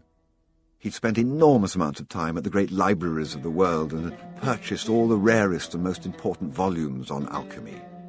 In one, he had read that many years ago, a famous Arabian alchemist had visited Europe. It was said that he was more than 200 years old, and that he had discovered the philosopher's stone and the elixir of life. The Englishman had been profoundly impressed by the story, but he would never have thought it more than just a myth, had not a friend of his, returning from an archaeological expedition in the desert, told him about an Arab that was possessed of exceptional powers. He lives in the Al-Fayoum oasis, his friend had said, and people say that he's 200 years old and is able to transform any metal into gold. The Englishman could not contain his excitement. He cancelled all his commitments and pulled together the most important of his books, and now here he was, sitting inside a dusty, smelly warehouse. Outside, a huge caravan was being prepared for a crossing of the Sahara, and was scheduled to pass through Al-Fayoum. I'm going to find that damned alchemist, the Englishman thought, and the odour of the animals became a bit more tolerable. A young Arab, also loaded down with baggage, entered and greeted the Englishman. "Where are you bound?" asked the young Arab. "I'm going into the desert," the man answered, turning back to his reading. He didn't want any conversation at this point. What he needed to do was to review all he had learned over the years, because the alchemist would certainly put him to the test. The young Arab took out a book and began to read. The book was written in Spanish. That's good, thought the Englishman. He spoke Spanish better than Arabic, and if this boy was going to Al-Fayoum, there would be someone to talk to when there was no other important things to do. "That's strange," said the boy, as he tried once again to read the burial scene that began the book. "I've been trying for 2 years to read this book, and I never get past these first few pages. Even without a king to provide an interruption, he was unable to concentrate." He still had some doubts about the decision he had made, but he was able to understand one thing. Making a decision was only the beginning of things. When someone makes a decision, he is really diving into a strong current that will carry him to places he had never dreamed of when he first made the decision. When I decided to seek out my treasure, I never imagined that I'd wind up working in a crystal shop, he thought. And joining this caravan may have been my decision, but where it goes is going to be a mystery to me. Nearby was the Englishman, reading a book. He seemed unfriendly, and had looked irritated when the boy had entered. They might even have become friends, but the Englishman closed off the conversation. The boy closed his book. He felt he didn't want to do anything that might make him look like the Englishman. He took Urim and Thummim from his pocket and began playing with them. The stranger shouted, "Urim and Thummim!" In a flash, the boy put them back in his pocket. "They're not for sale," he said. "They're not worth much," the Englishman answered. "They're only made of rock crystal, and there are millions of rock crystals in the earth. But those who know about such things would know that those are Urim and Thummim. I didn't know they had them in this part of the world." "They were given to me as a present by a king," the boy said. The stranger didn't answer. Instead, he put his hand in his pocket, took out 2 stones that were the same as the boy's. "Did you say king?" he asked. "I guess you don't believe that a king would talk to someone like me, a shepherd," he said, wanting to end the conversation. "Not at all. It was shepherds who were the first to recognize a king that the rest of the world refused to acknowledge. So it's not surprising that kings would talk to shepherds." And he went on, fearing that the boy wouldn't understand what he was talking about. "It's in the Bible, the same book that taught me about Urim and Thummim. These stones are the only form of divination permitted by God. The priest carried them in a golden breastplate." The boy was suddenly happy to be there at the warehouse. "Maybe this is an omen," said the Englishman half aloud. "Who told you about omens?" The boy's interest was increasing by the moment. "Everything in life is an omen," said the Englishman, now closing the journal he was reading. "There is a universal language, understood by everybody, but already forgotten. I'm in search of that universal language, amongst other things. That's why I'm here. I have to find a man who knows that universal language, an alchemist." The conversation was interrupted by the warehouse boss. "You're in luck, you too," the fat Arab said. "There's a caravan leaving today for Al-Fayoum." "But I'm going to Egypt," the boy said. "Al-Fayoum is in Egypt," said the Arab. "What kind of Arab are you?" "That's a good luck omen," the Englishman said after the fat Arab had gone out. "If I could, I'd write a huge encyclopedia just about the words luck and coincidence. It's with those words that the universal language is written." He told the boy it was no coincidence that he had met him with Urim and Thummim in his hand, and he asked the boy if he too were in search of the alchemist. "I'm looking for a treasure," said the boy, and he immediately regretted having said it, but the Englishman appeared not to attach any importance to it. "In a way, so am I," he said. "I don't even know what alchemy is," the boy was saying, when the warehouse boss called to them to come outside. "I'm the leader of the caravan," said the dark-eyed, bearded man. "I hold the power of life and death for every person I take with me. The desert is a capricious lady, and sometimes she drives men crazy." There were almost 200 people gathered there, and 400 animals, camels, horses, mules, and fowl. In the crowd were women, children, and a number of men with swords at their belts and rifles slung on their shoulders. The Englishman had several suitcases filled with books. There was a babble of noise, and the leader had to repeat himself several times for everyone to understand what he was saying. "There are a lot of different people here, and each has his own god. But the only God I serve is Allah, and in his name I swear that I will do everything possible once again to win out over the desert. But I want each and every one of you to swear by the God you believe in that you will follow my orders no matter what. In the desert, disobedience means death." There was a murmur from the crowd. Each was swearing quietly to his or her own God. The boy swore to Jesus Christ. The Englishman said nothing, and the murmur lasted longer than a simple vow would have. The people were also praying to heaven for protection. A long note was sounded on a bugle, and everyone mounted up. The boy and the Englishman had bought camels and climbed uncertainly onto their backs. The boy felt sorry for the Englishman's camel, loaded down as he was with the cases of books. "There's no such thing as coincidence," said the Englishman, picking up the conversation where it had been interrupted in the warehouse. "I'm here because a friend of mine heard of an Arab who—" But the caravan began to move, and it was impossible to hear what the Englishman was saying. The boy knew what he was about to describe, though. The mysterious chain that links one thing to another, the same chain that had caused him to become a shepherd, that had caused his recurring dream, that had brought him to a city near Africa to find a king, and to be robbed in order to meet a crystal merchant. And the closer one gets to realizing his personal legend, the more that personal legend becomes his true reason for being, thought the boy. The caravan moved toward the east. It travelled during the morning, halted when the sun was at its strongest, and resumed late in the afternoon. The boy spoke very little with the Englishman, who spent most of his time with his books. The boy observed in silence the progress of the animals and people across the desert. Now everything was quite different from how it was that day they'd set out. Then there'd been confusion and shouting, the cries of children and the whinnying of animals, all mixed with the nervous orders of the guides and the merchants. But in the desert, there was only the sound of the eternal wind and of the hoofbeats of the animals. Even the guides spoke very little to one another. "I've crossed these sands many times," said one of the camel drivers one night.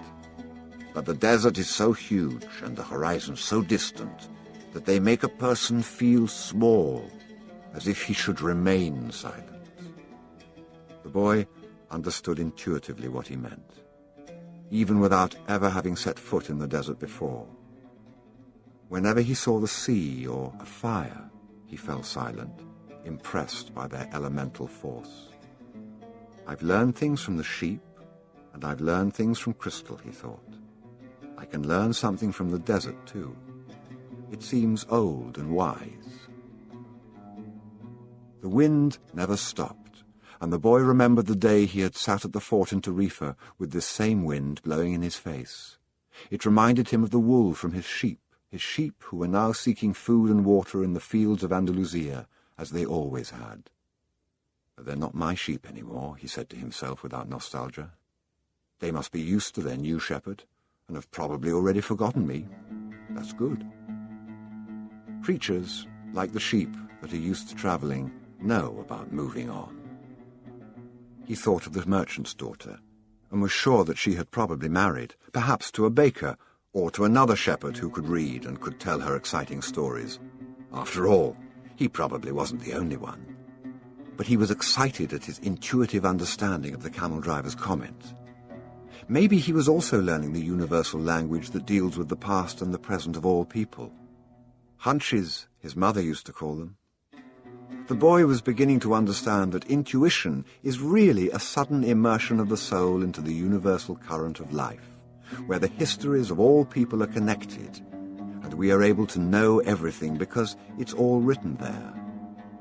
"Maktub," the boy said, remembering the crystal merchant. The desert was all sand in some stretches and rocky in others. When the caravan was blocked by a boulder, it had to go around it. If there was a large rocky area, they had to make a major detour. If the sand was too fine for the animals' hooves, they sought a way where the sand was more substantial. In some places, the ground was covered with the salt of dried-up lakes. The animals balked at such places, and the camel drivers were forced to dismount and unburden their charges. The drivers carried the freight themselves over such treacherous footing, and then reloaded the camels. If a guide were to fall ill or die, the camel drivers would draw lots and appoint a new one. But all this happened for one basic reason. No matter how many detours and adjustments it made, the caravan moved toward the same compass point. Once obstacles were overcome, it returned to its course, sighting on a star that indicated the location of the oasis. When the people saw that star shining in the morning sky, they knew they were on the right course toward water, palm trees, shelter, and other people. It was only the Englishman who was unaware of all this. He was, for the most part, immersed in reading his books. The boy, too, had his book, and he had tried to read it during the first few days of the journey, but he found it much more interesting to observe the caravan and listen to the wind. As soon as he had learned to know his camel better and to establish a relationship with him, he threw the book away. Although the boy had developed a superstition that each time he opened the book he would learn something important, he decided it was an unnecessary burden. He became friendly with the camel driver who travelled alongside him. At night, as they sat around the fire, the boy related to the driver his adventures as a shepherd. During one of these conversations, the driver told of his own life. "I used to live near Alchemist," he said. "I had my orchard, my children, and a life that would not change at all until I died. One year, when the crop was the best ever, we all went to Mecca, and I satisfied the only unmet obligation in my life. I could die happily, and that made me feel good. One day, the earth began to tremble and the Nile overflowed its banks. It was something I thought could only happen to others, never to me. My neighbors feared they would lose all their olive trees in the flood, and my wife was afraid we would lose our children. I thought that everything I owned would be destroyed. The land was ruined, and I had to find some other way to earn a living, so now I'm a camel driver. But that disaster taught me to understand the word of Allah. People need not fear the unknown if they are capable of achieving what they need and want. We are afraid of losing what we have, whether it's our life or our possessions and property. But this fear evaporates when we understand that our life stories and the history of the world were written by the same hand. Sometimes their caravan met with another. One always had something that the other needed, as if everything were indeed written by one hand. As they sat around the fire, the camel drivers exchanged information about windstorms and told stories about the desert. At other times, mysterious hooded men would appear. They were Bedouins who did surveillance along the caravan route. They provided warnings about thieves and barbarian tribes. They came in silence and departed the same way, dressed in black garments that showed only their eyes. One night, a camel driver came to the fire where the Englishman and the boy were sitting. "There are rumors of tribal wars," he told them. The three fell silent. The boy noted that there was a sense of fear in the air, even though no one said anything. Once again, he was experiencing the language without words, the universal language. The Englishman asked if they were in danger. "Once you get into the desert, there's no going back," said the camel driver. "And when you can't go back, you have to worry only about the best way of moving forward. The rest is up to Allah, including the danger." And he concluded by saying the mysterious word, Maktub. "You should pay more attention to the caravan," the boy said to the Englishman after the camel driver had left.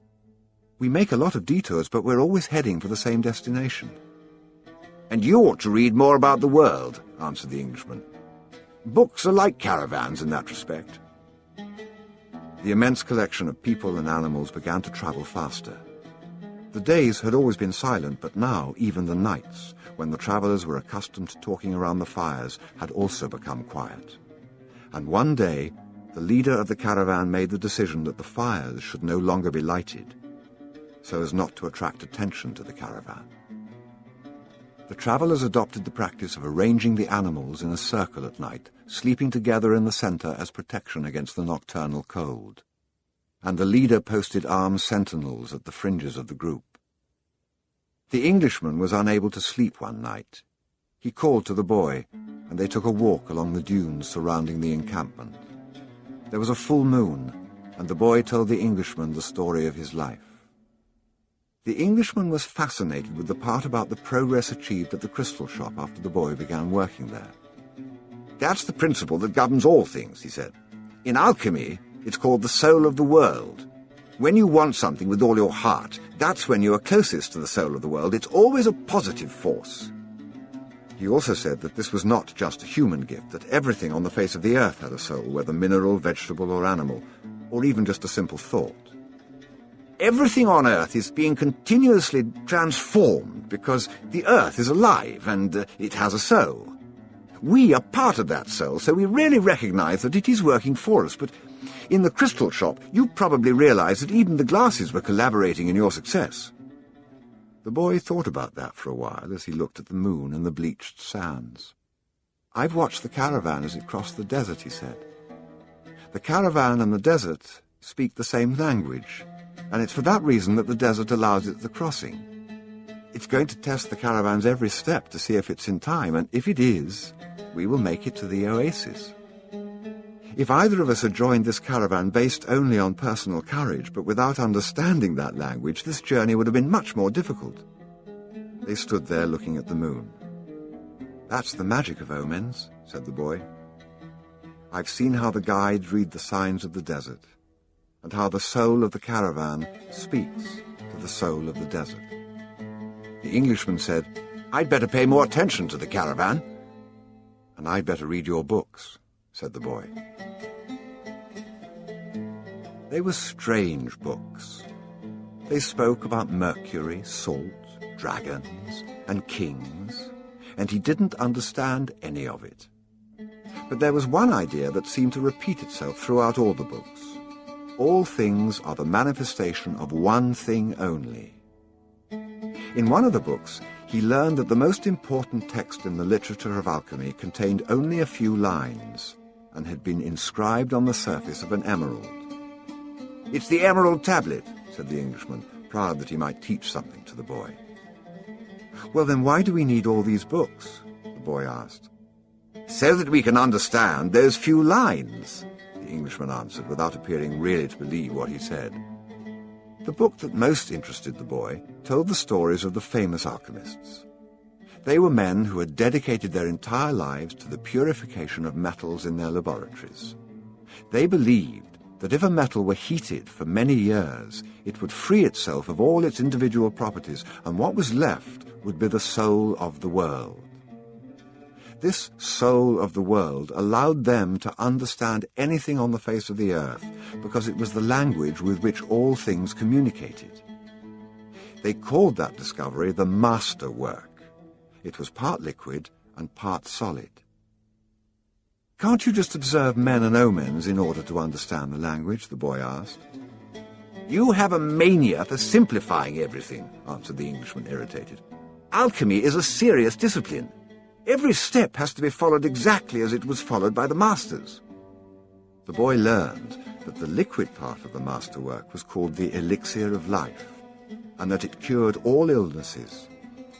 It also kept the alchemist from growing old. And the solid part was called the philosopher's stone.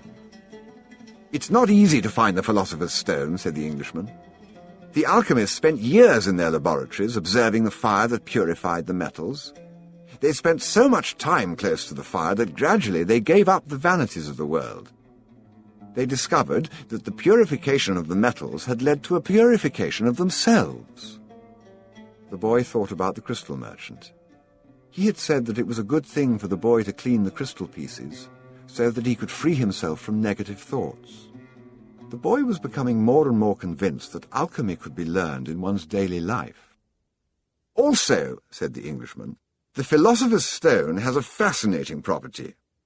A small sliver of the stone can transform large quantities of metal into gold."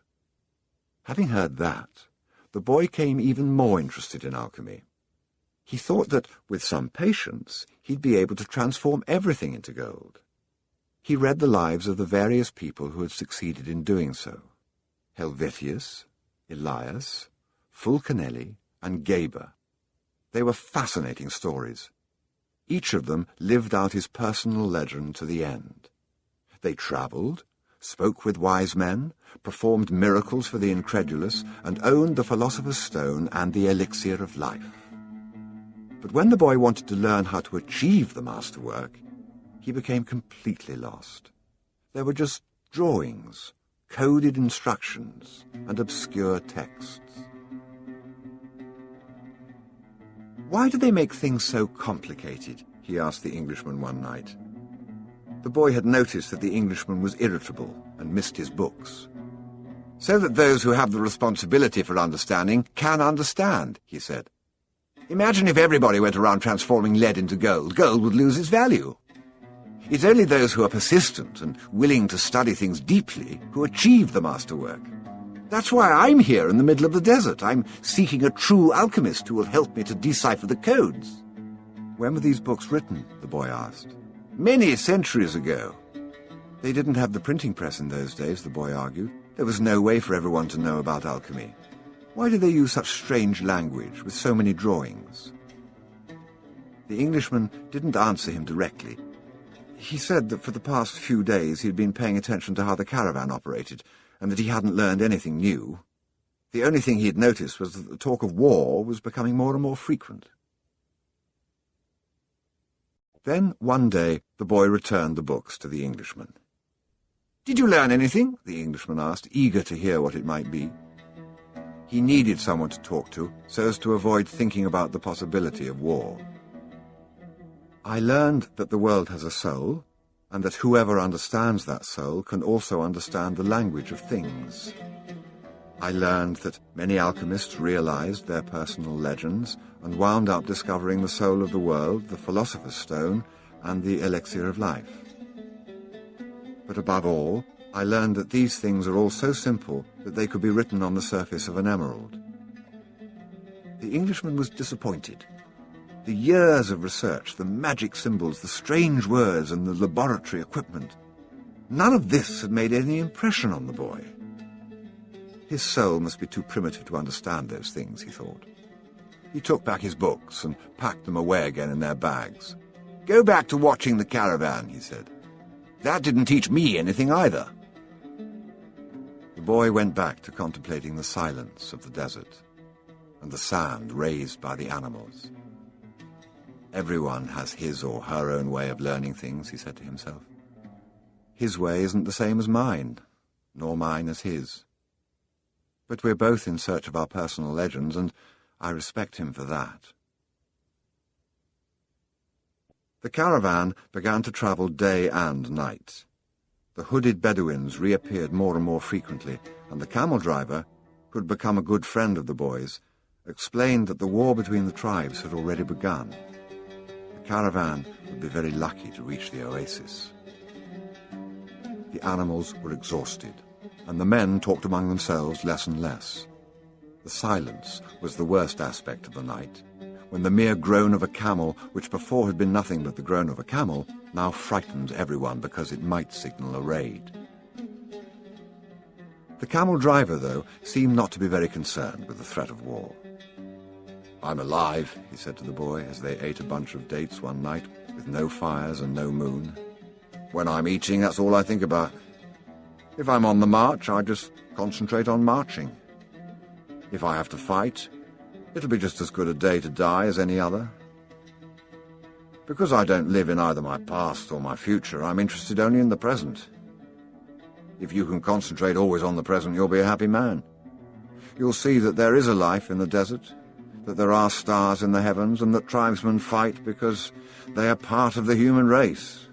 Life will be a party for you, a grand festival, because life is the moment we're living right now." 2 nights later, as he was getting ready to bed down, the boy looked for the star they followed every night.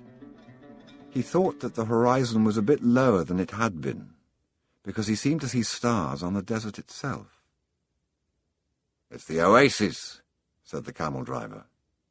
"Well, why don't we go there right now?" the boy asked. "Because we have to sleep." The boy awoke as the sun rose. There, in front of him, where the small stars had been the night before, was an endless row of date palms stretching across the entire desert. "We've done it," said the Englishman, who had also awakened early. But the boy was quiet. He was at home with the silence of the desert, and he was content just to look at the trees.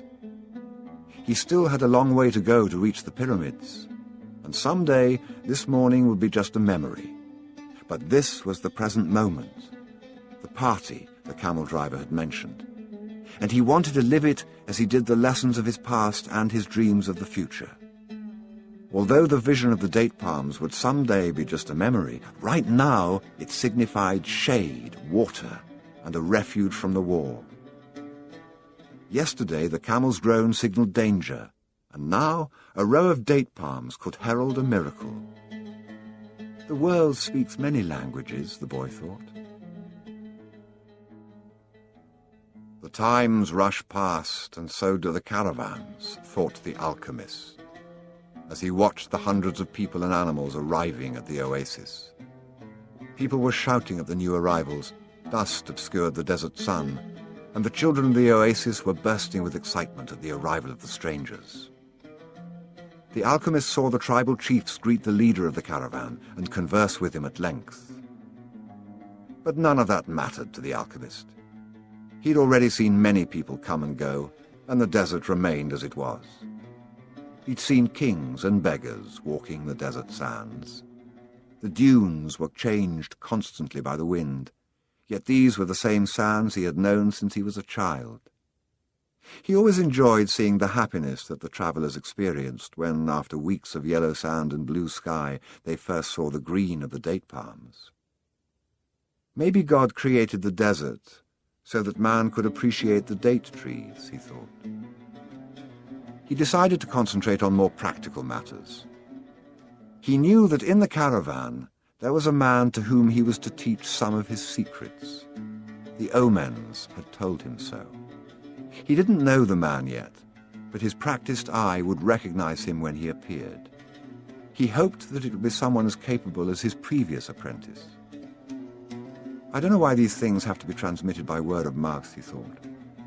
It wasn't exactly that they were secrets. God revealed his secrets easily to all his creatures. He had only one explanation for this fact.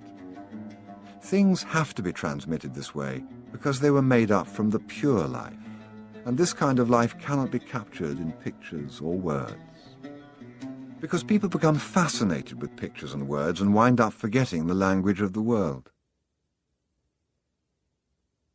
The boy couldn't believe what he was seeing. The oasis, rather than being just a well surrounded by a few palm trees, as he had seen once in a geography book, was much larger than many towns back in Spain. There were 300 wells, 50,000 date trees, and innumerable coloured tents spread among them. "It looks like 1,001 nights," said the Englishman, impatient to meet with the alchemist. They were surrounded by children, curious to look at the animals and people that were arriving. The men of the oasis wanted to know if they had seen any fighting, and the women competed with one another for access to the cloth and precious stones brought by the merchants. The silence of the desert was a distant dream. The travellers in the caravan were talking incessantly, laughing and shouting as if they had emerged from the spiritual world and found themselves once again in the world of people. They were relieved and happy. They had been taking careful precautions in the desert, but the camel driver explained to the boy that oases were always considered to be neutral territories because the majority of the inhabitants were women and children. There were oases throughout the desert, but the tribesmen fought in the desert, leaving the oases as places of refuge. With some difficulty, the leader of the caravan brought all his people together and gave them his instructions. The group was to remain there at the oasis until the conflict between the tribes was over. Since they were visitors, they would have to share living space with those who lived there and would be given the best accommodations. That was the law of hospitality. Then he asked that everyone, including his own sentinels, hand over their arms to the men appointed by the tribal chieftains. "Those are the rules of war," the leader explained. "The oases may not shelter armies or troops." To the boy's surprise, the Englishman took a chrome-plated revolver out of his bag and gave it to the men who were collecting the arms. "Why a revolver?" he asked. "It helped me to trust in people," the Englishman answered. Meanwhile, the boy thought about his treasure. The closer he got to the realization of his dream, the more difficult things became. It seemed as if what the old king had called beginner's luck was no longer functioning. In his pursuit of the dream, he was being constantly subjected to tests of his persistence and courage. So he could not be hasty nor impatient. If he pushed forward impulsively, he would fail to see the signs and omens left by God along his path. God placed them along my path. He'd surprised himself with the thought. Until then, he had considered omens to be things of this world, like eating or sleeping, or like seeking love or finding a job. He'd never thought of them in terms of a language used by God to indicate what he should do. Don't be impatient, he repeated to himself. It's like the camel driver said, eat when it's time to eat, and move along when it's time to move along.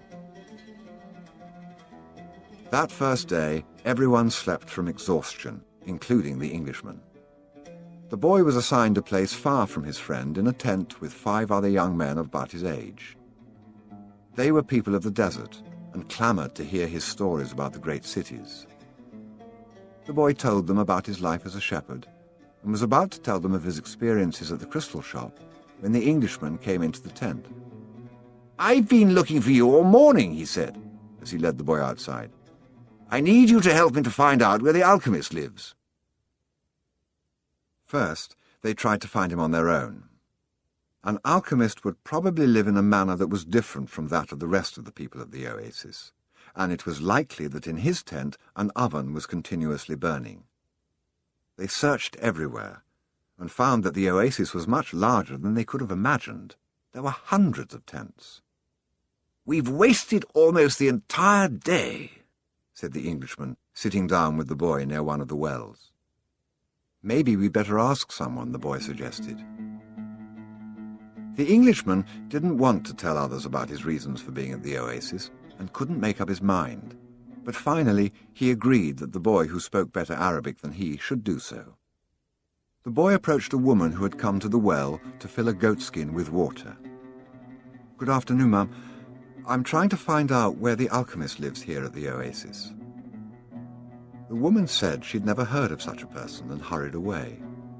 But before she fled, she advised the boy that he had better not try to converse with women who were dressed in black, because they were married women. He should respect tradition. The Englishman was disappointed. It seemed he had made the long journey for nothing. The boy was also saddened. His friend was in pursuit of his personal legend, and when someone was in such a pursuit, the entire universe made an effort to help him succeed. That's what the old king had said. He couldn't have been wrong. "I had never heard of alchemists before," the boy said. "Maybe no one here has either." The Englishman's eyes lit up. "That's it! Maybe no one here knows what an alchemist is. Find out who it is who cures the people's illnesses." Several women dressed in black came to the well for water, but the boy would speak to none of them, despite the Englishman's insistence. Then a man approached. "Do you know someone here who cures people's illnesses?" the boy asked. "Allah cures our illnesses," said the man, clearly frightened of strangers. "You're looking for witch doctors." He spoke some verses from the Quran and moved on. Another man appeared. He was older and was carrying a small bucket. The boy repeated his question. "Why do you want to find that sort of person?" the Arab asked. "Because my friend here has travelled for many months in order to meet with him," the boy said. "If such a man is here at the oasis, he must be a very powerful one," said the old man after thinking for a few moments. "Not even the tribal chieftains are able to see him when they want to, only when he consents. Wait for the end of the war, then leave with the caravan. Don't try to enter into the life of the oasis," he said, and walked away. But the Englishman was exultant. They were on the right track. Finally, a young woman approached who was not dressed in black. She had a vessel on her shoulder, and her head was covered by a veil, but her face was uncovered. The boy approached her to ask about the alchemist. At that moment, it seemed to him that time stood still, and the soul of the world surged within him. When he looked into her dark eyes and saw that her lips were poised between a laugh and silence, he learned the most important part of the language that all the world spoke, the language that everyone on earth was capable of understanding in their heart. It was love, something older than humanity, more ancient than the desert, something that exerted the same force whenever two pairs of eyes met, as had theirs here at the well. She smiled, and that was certainly an omen. The omen he had been awaiting, without even knowing he was, for all his life. The omen he had sought to find with his sheep, and in his books, in the crystals, and in the silence of the desert. It was the pure language of the world. It required no explanation, just as the universe needs none as it travels through endless time. What the boy felt at that moment was that he was in the presence of the only woman in his life, and that, with no need for words, she recognized the same thing. He was more certain of it than of anything in the world. He had been told by his parents and grandparents that he must fall in love and really know a person before becoming committed. But maybe people who felt that way had never learned the universal language, because when you know that language, it's easy to understand that someone in the world awaits you, whether it's in the middle of the desert or in some great city. And when two such people encounter each other and their eyes meet, the past and the future become unimportant. There is only that moment, and the incredible certainty that everything under the sun has been written by one hand only. It is the hand that evokes love and creates a twin soul for every person in the world. Without such love, one's dreams would have no meaning. Maktub, thought the boy. The Englishman shook the boy. Come on, ask her. The boy stepped closer to the girl, and when she smiled, he did the same. What's your name? He asked. Fatima, the girl said, averting her eyes. That's what some women in my country are called. It's the name of the prophet's daughter, Fatima said. The invaders carried the name everywhere. The beautiful girl spoke of the invaders with pride. The Englishman prodded him, and the boy asked her about the man who cured people's illnesses. That's the man who knows all the secrets of the world, she said. He communicates with the genies of the desert. The genies were the spirits of good and evil, and the girl pointed to the south, indicating that it was there the strange man lived. Then she filled her vessel with water and left. The Englishman vanished too, gone to find the alchemist.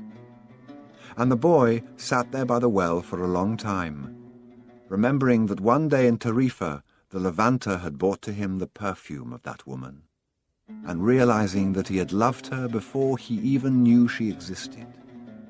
He knew that his love for her would enable him to discover every treasure in the world. The next day, the boy returned to the well, hoping to see the girl. To his surprise, the Englishman was there, looking out at the desert. I waited all afternoon and evening, he said. He appeared with the first stars of evening. I told him what I was seeking, and he asked me if I had ever transformed lead into gold. I told him that was what I'd come here to learn. He told me I should try to do so. That's all he said. Go and try. The boy didn't say anything. The poor Englishman had travelled all this way, only to be told that he should repeat what he had already done so many times. So then try, he said to the Englishman. That's what I'm going to do. I'm going to start now. As the Englishman left, Fatima arrived and filled her vessel with water. I came to tell you just one thing, the boy said. I want you to be my wife. I love you. The girl dropped the container and the water spilled. I'm going to wait here for you every day. I've crossed the desert in search of a treasure that is somewhere near the pyramids.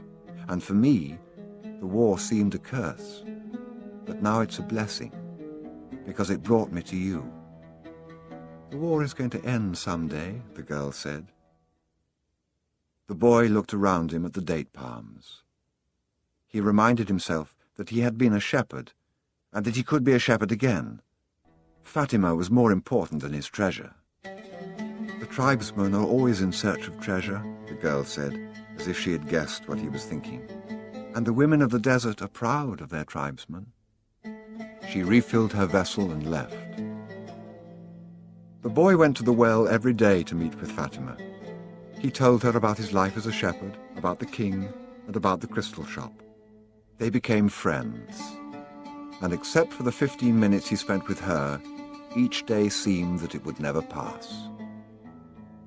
When he had been at the oasis for about a month, the leader of the caravan called a meeting of all the people traveling with him.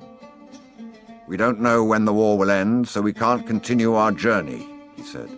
"The battles may last for a long time, perhaps even years. There are powerful forces on both sides, and the war is important to both armies. It's not a battle of good against evil, it's a war between forces that are fighting for the balance of power.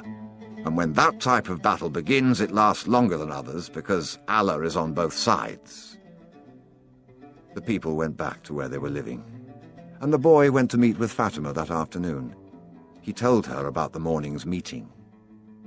"The day after we met," Fatima said, "you told me that you loved me.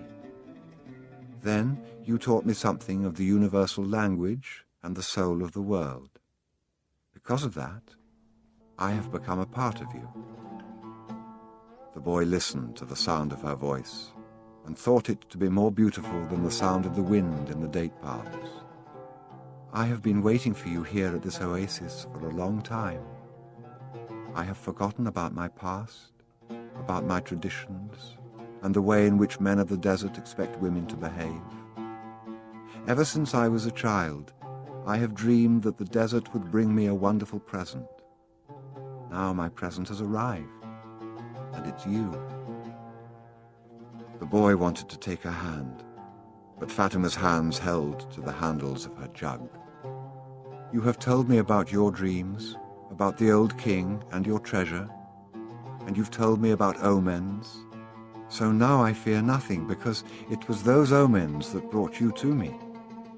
I am a part of your dream, a part of your personal legend, as you call it. That's why I want you to continue toward your goal. If you have to wait until the war is over, then wait. But if you have to go before then, go on in pursuit of your dream.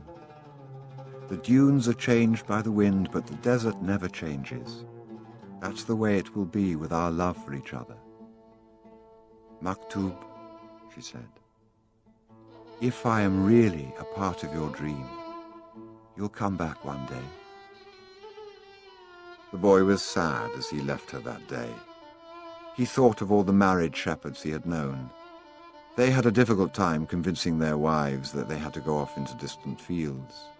Love required them to stay with the people they loved. He told Fatima that at their next meeting. "The desert takes our men from us, and they don't always return," she said. "We know that, and we are used to it.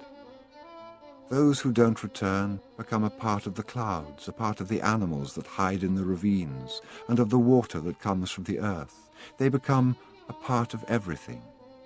They become the soul of the world. Some do come back, and then the other women are happy because they believe that their men may one day return as well.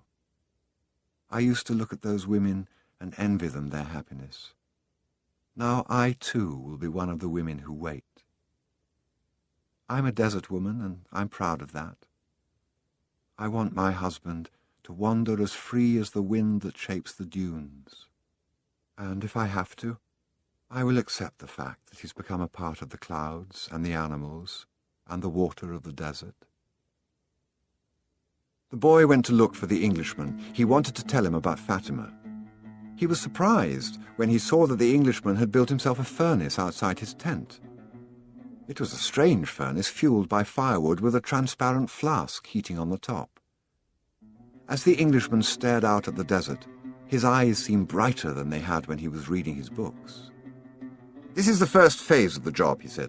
"I have to separate out the sulfur. Now, to do that successfully, I must have no fear of failure. It was my fear of failure that first kept me from attempting the masterwork.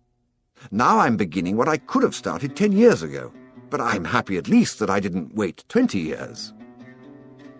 He continued to feed the fire, and the boy stayed on until the desert turned pink in the setting sun.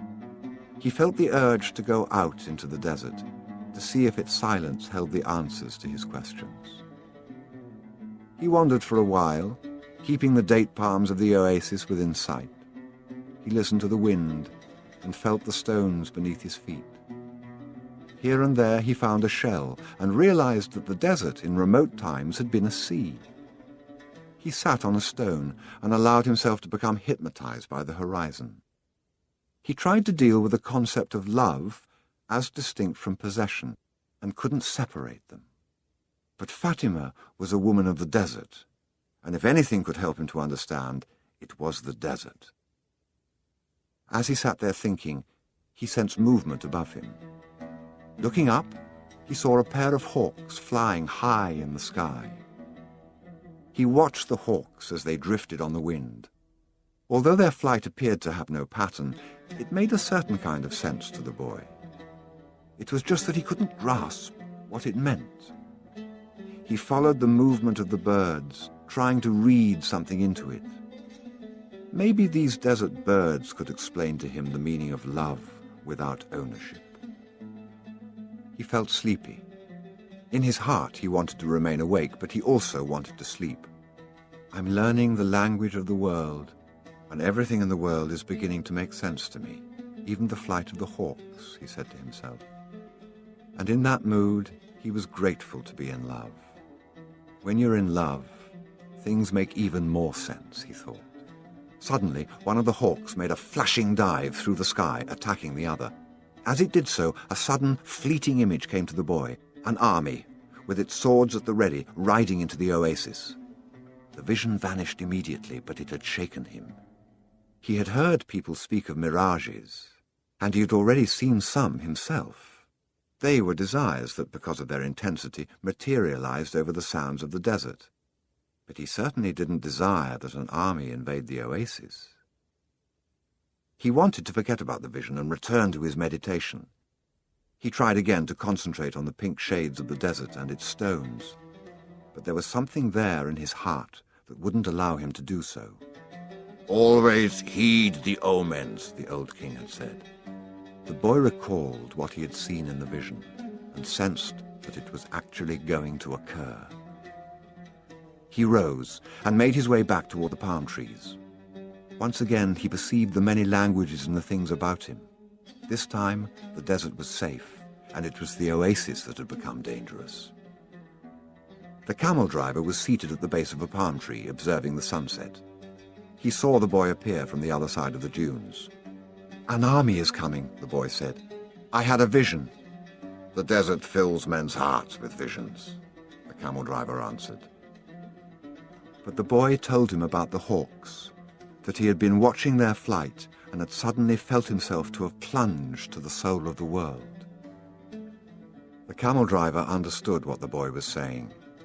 He knew that any given thing on the face of the earth could reveal the history of all things. One could open a book to any page, or look at a person's hand. One could turn a card, or watch the flight of the birds. Whatever the thing observed, one could find a connection with his experience of the moment. Actually, it wasn't that those things in themselves revealed anything at all. It was just that people, looking at what was occurring around them, could find a means of penetration to the soul of the world. The desert was full of men who earned their living based on the ease with which they could penetrate to the soul of the world. They were known as seers, and they were held in fear by women and the elderly.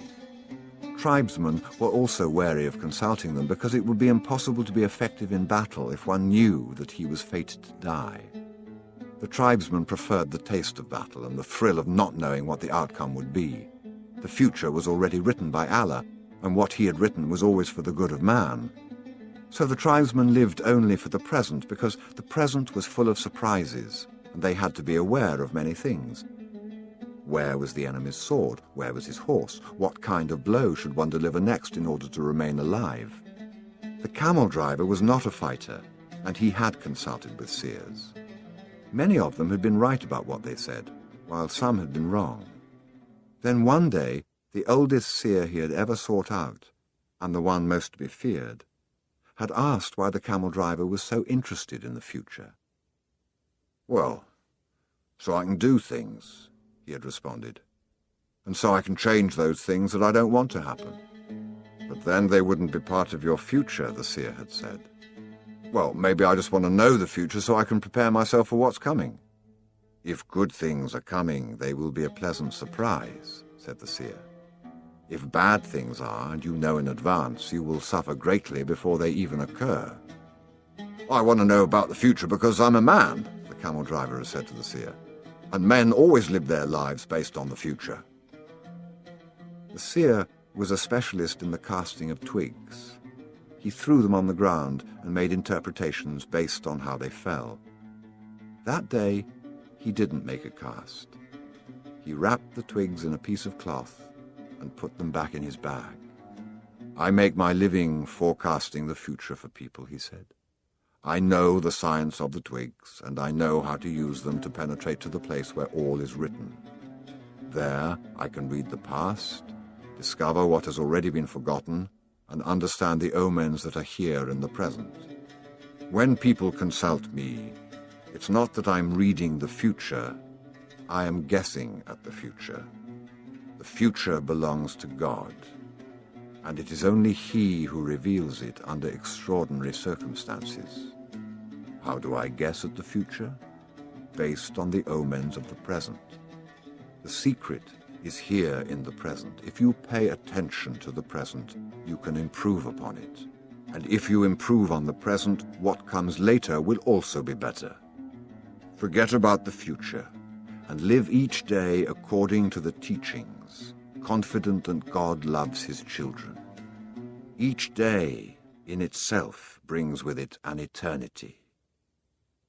The camel driver had asked what the circumstances were under which God would allow him to see the future. Only when He Himself reveals it.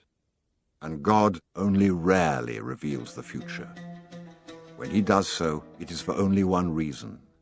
It's a future that was written so as to be altered. God had shown the boy a part of the future, the camel driver thought. Why was it that He wanted the boy to serve as His instrument? Go and speak to the tribal chieftains, said the camel driver. Tell them about the armies that are approaching. They'll laugh at me. No, they are men of the desert, and the men of the desert are used to dealing with omens. Well, then, they probably already know. They're not concerned with that right now.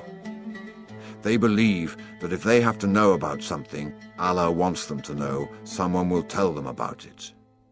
It has happened many times before, but this time the person is you. The boy thought of Fatima, and he decided he would go to see the chiefs of the tribes.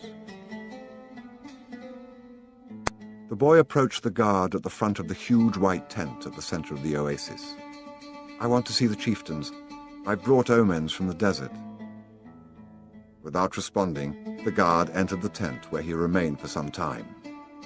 When he emerged, it was with a young Arab dressed in white and gold. The boy told the younger man what he had seen, and the man asked him to wait there. He disappeared into the tent. Night fell, and an assortment of fighting men and merchants entered and exited the tent. One by one, the campfires were extinguished, and the oasis fell as quiet as the desert. Only the lights in the great tent remained. During all this time, the boy thought about Fatima, and he was still unable to understand his last conversation with her. Finally, after hours of waiting, the guard bade the boy enter. The boy was astonished by what he saw inside.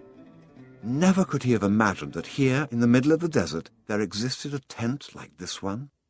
The ground was covered with the most beautiful carpets he'd ever walked upon, and from the top of the structure hung lamps of hand-wrought gold, each with a lighted candle. The tribal chieftains were seated at the back of the tent in a semicircle, resting upon richly embroidered silk cushions. Servants came and went with silver trays laden with spices and tea. Other servants maintained the fires in the hookahs. The atmosphere was suffused with the sweet scent of smoke.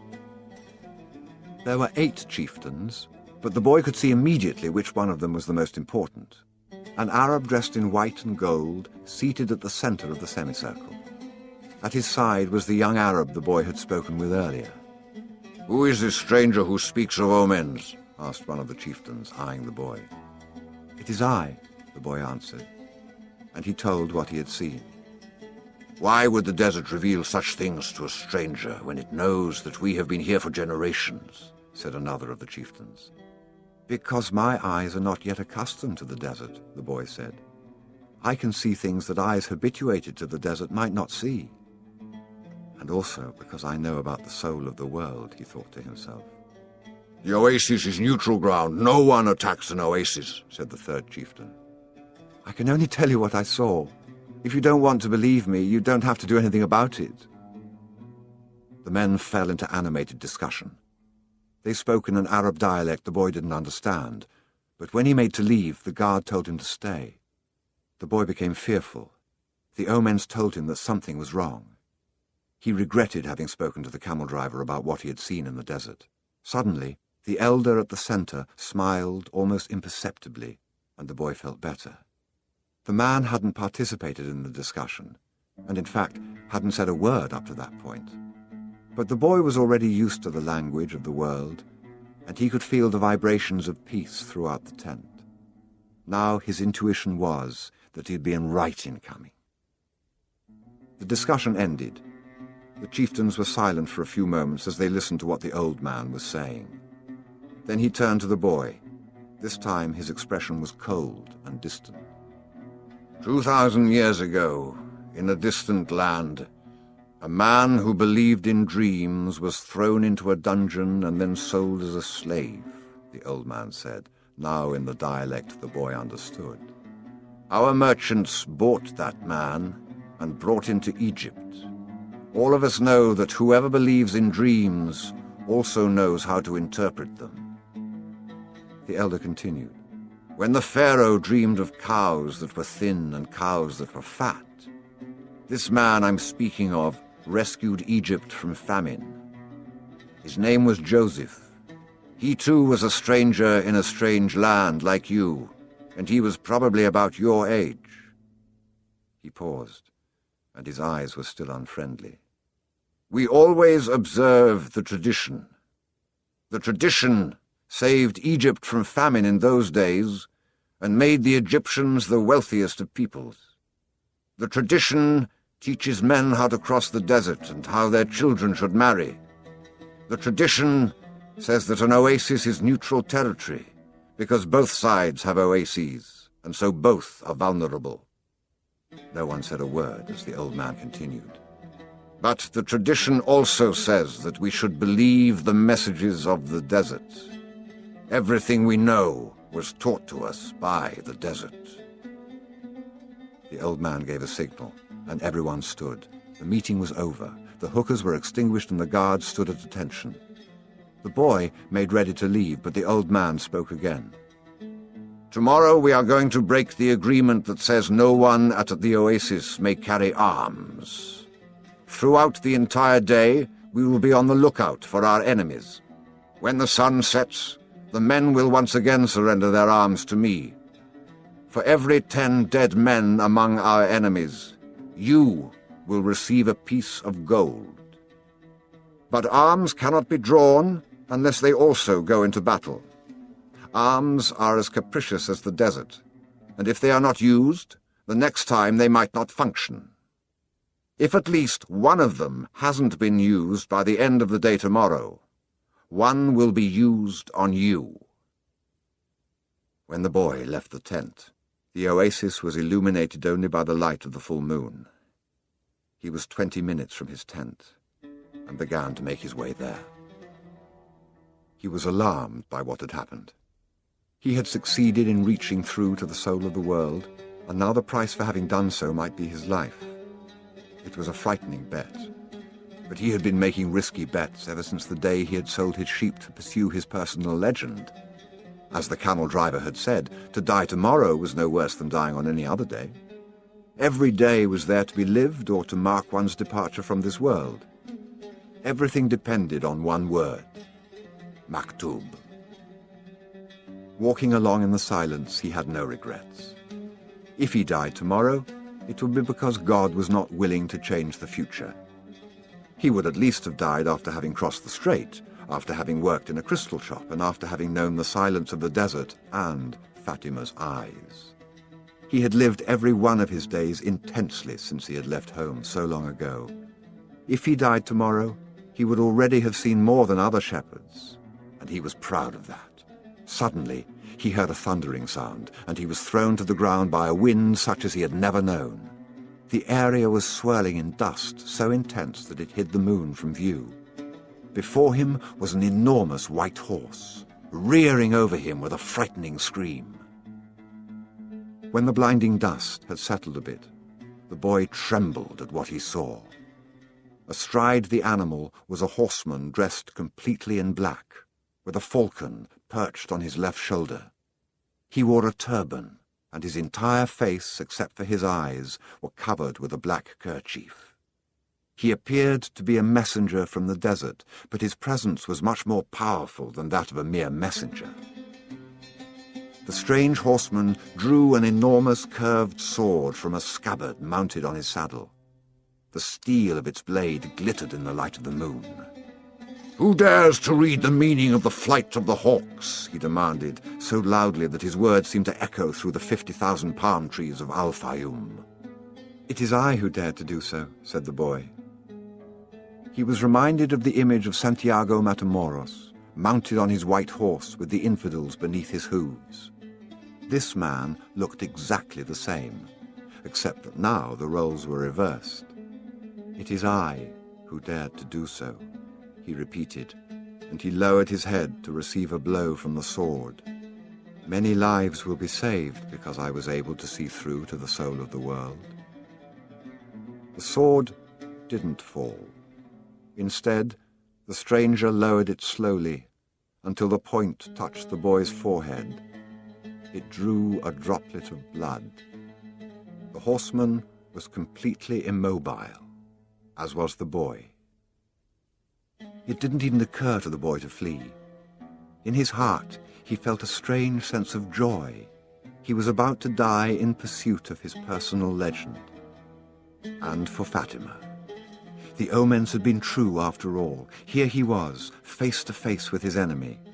But there was no need to be concerned about dying. The soul of the world awaited him, and he would soon be a part of it. And tomorrow, his enemy would also be a part of that soul. The stranger continued to hold the sword at the boy's forehead. "Why did you read the flight of the birds?" "I read only what the birds wanted to tell me. They wanted to save the oasis. Tomorrow, all of you will die, because there are more men at the oasis than you have." The sword remained where it was. "Who are you to change what Allah has willed?" "Allah created the armies, and he also created the hawks. Allah taught me the language of the birds. Everything has been written by the same hand," the boy said, remembering the camel driver's words. The stranger withdrew the sword from the boy's forehead, and the boy felt immensely relieved, but he still couldn't flee. "Be careful with your prognostications," said the stranger. "When something is written, there is no way to change it." "All I saw was an army," said the boy. "I didn't see the outcome of the battle." The stranger seemed satisfied with the answer, but he kept the sword in his hand. "What is a stranger doing in a strange land?" "I'm following my personal legend. It's not something you would understand." The stranger placed his sword in its scabbard, and the boy relaxed. "I had to test your courage," the stranger said. "Courage is the quality most essential to understanding the language of the world." The boy was surprised. The stranger was speaking of things very few people knew about. "You must not let up, even after having come so far," he continued. "You must love the desert, but never trust it completely. Because the desert tests all men. It challenges every step and kills those who become distracted." What he said reminded the boy of the old king. "If the warriors come here, and your head is still on your shoulders at sunset, come and find me," said the stranger. The same hand that had brandished the sword now held a whip. The horse reared again, raising a cloud of dust. "Where do you live?" shouted the boy as the horseman rode away. The hand with the whip pointed to the south. The boy had met the alchemist.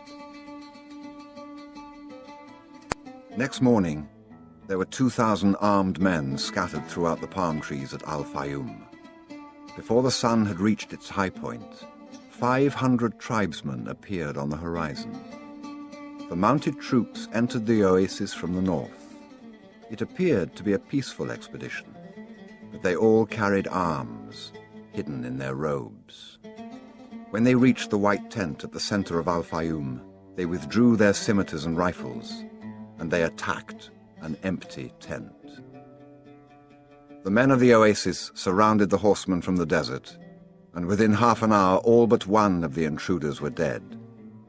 The children had been kept at the other side of a grove of palm trees and saw nothing of what had happened. The women had remained in their tents, praying for the safekeeping of their husbands, and saw nothing of the battle either. Were it not for the bodies there on the ground, it would have appeared to be a normal day at the oasis. The only tribesman spared was the commander of the battalion. That afternoon, he was brought before the tribal chieftains, who asked him why he had violated the tradition. The commander said that his men had been starving and thirsty, exhausted from many days of battle, and had decided to take the oasis so as to be able to return to the war. The tribal chieftain said that he felt sorry for the tribesmen, but that the tradition was sacred. He condemned the commander to death without honor. Rather than being killed by a blade or a bullet, he was hanged from a dead palm tree, where his body twisted in the desert wind. The tribal chieftain called for the boy and presented him with 50 pieces of gold. He repeated his story about Joseph of Egypt and asked the boy to become the counselor of the oasis. When the sun had set and the first stars made their appearance, the boy started to walk to the south. He eventually sighted a single tent, and a group of Arabs passing by told the boy that it was a place inhabited by genies. But the boy sat down and waited. Not until the moon was high did the alchemist ride into view. He carried 2 dead hawks over his shoulder. "I'm here," the boy said. "You shouldn't be here," the alchemist answered. "Or is it your personal legend that brings you here?" "With the wars between the tribes, it's impossible to cross the desert, so I've come here." The alchemist dismounted from his horse and signaled that the boy should enter the tent with him. It was a tent like many at the oasis. The boy looked around for the ovens and other apparatus used in alchemy, but saw none. There were only some books in a pile, a small cooking stove, and the carpets, covered with mysterious designs. "Sit down. We'll have something to drink and eat these hawks," said the alchemist. The boy suspected that they were the same hawks he had seen on the day before, but he said nothing.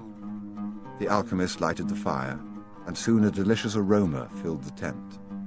It was better than the scent of hookahs. "Why did you want to see me?" the boy asked. "Because of the omens," the alchemist answered. "The wind told me you would be coming, and that you would need help." "It's not I the wind spoke about. It's the other foreigner, the Englishman. He's the one that's looking for you." "He has other things to do first, but he's on the right track. He has begun to try to understand the desert." "And what about me?" "When a person really desires something, all the universe conspires to help that person to realize his dream," said the alchemist, echoing the words of the old king. The boy understood. Another person was there to help him towards his personal legend. "So, are you going to instruct me?" "No, you already know all you need to know. I am only going to point you in the direction of your treasure." "But there's a tribal war," the boy reiterated. "I know what's happening in the desert." "I've already found my treasure. I have a camel, I have my money from the crystal shop, and I have 50 gold pieces. In my own country, I'd be a rich man." "But none of that is from the pyramids," said the alchemist. "I also have Fatima. She's a treasure greater than anything else I've won." "She wasn't found at the pyramids either." They ate in silence. The alchemist opened a bottle and poured a red liquid into the boy's cup. It was the most delicious wine he had ever tasted. "Isn't wine prohibited here?" the boy asked. "It's not what enters men's mouths that's evil," said the alchemist. "It's what comes out of their mouths that is." The alchemist was a bit daunting, but as the boy drank the wine, he relaxed. After they finished eating, they sat outside the tent, under a moon so brilliant that it made the stars pale. "Drink and enjoy yourself," said the alchemist, noticing that the boy was feeling happier. "Rest well tonight, as if you were a warrior preparing for combat. Remember that wherever your heart is, there you will find your treasure. You've got to find the treasure so that everything you have learned along the way can make sense. Tomorrow, sell your camel and buy a horse. Camels are treacherous. They walk thousands of paces and never seem to tire. Then suddenly they kneel and die. But horses tire bit by bit. You always know how much you can ask of them, and when it is that they are about to die." The following night, the boy appeared at the alchemist's tent with a horse. The alchemist was ready, and he mounted his own steed and placed the falcon on his left shoulder. He said to the boy, "Show me where there is life out in the desert. Only those who can see such signs of life are able to find treasure." They began to ride out over the sands, with the moon lighting their way. "I don't know if I'll be able to find life in the desert," the boy thought. "I don't know the desert that well yet." He wanted to say so to the alchemist, but he was afraid of the man.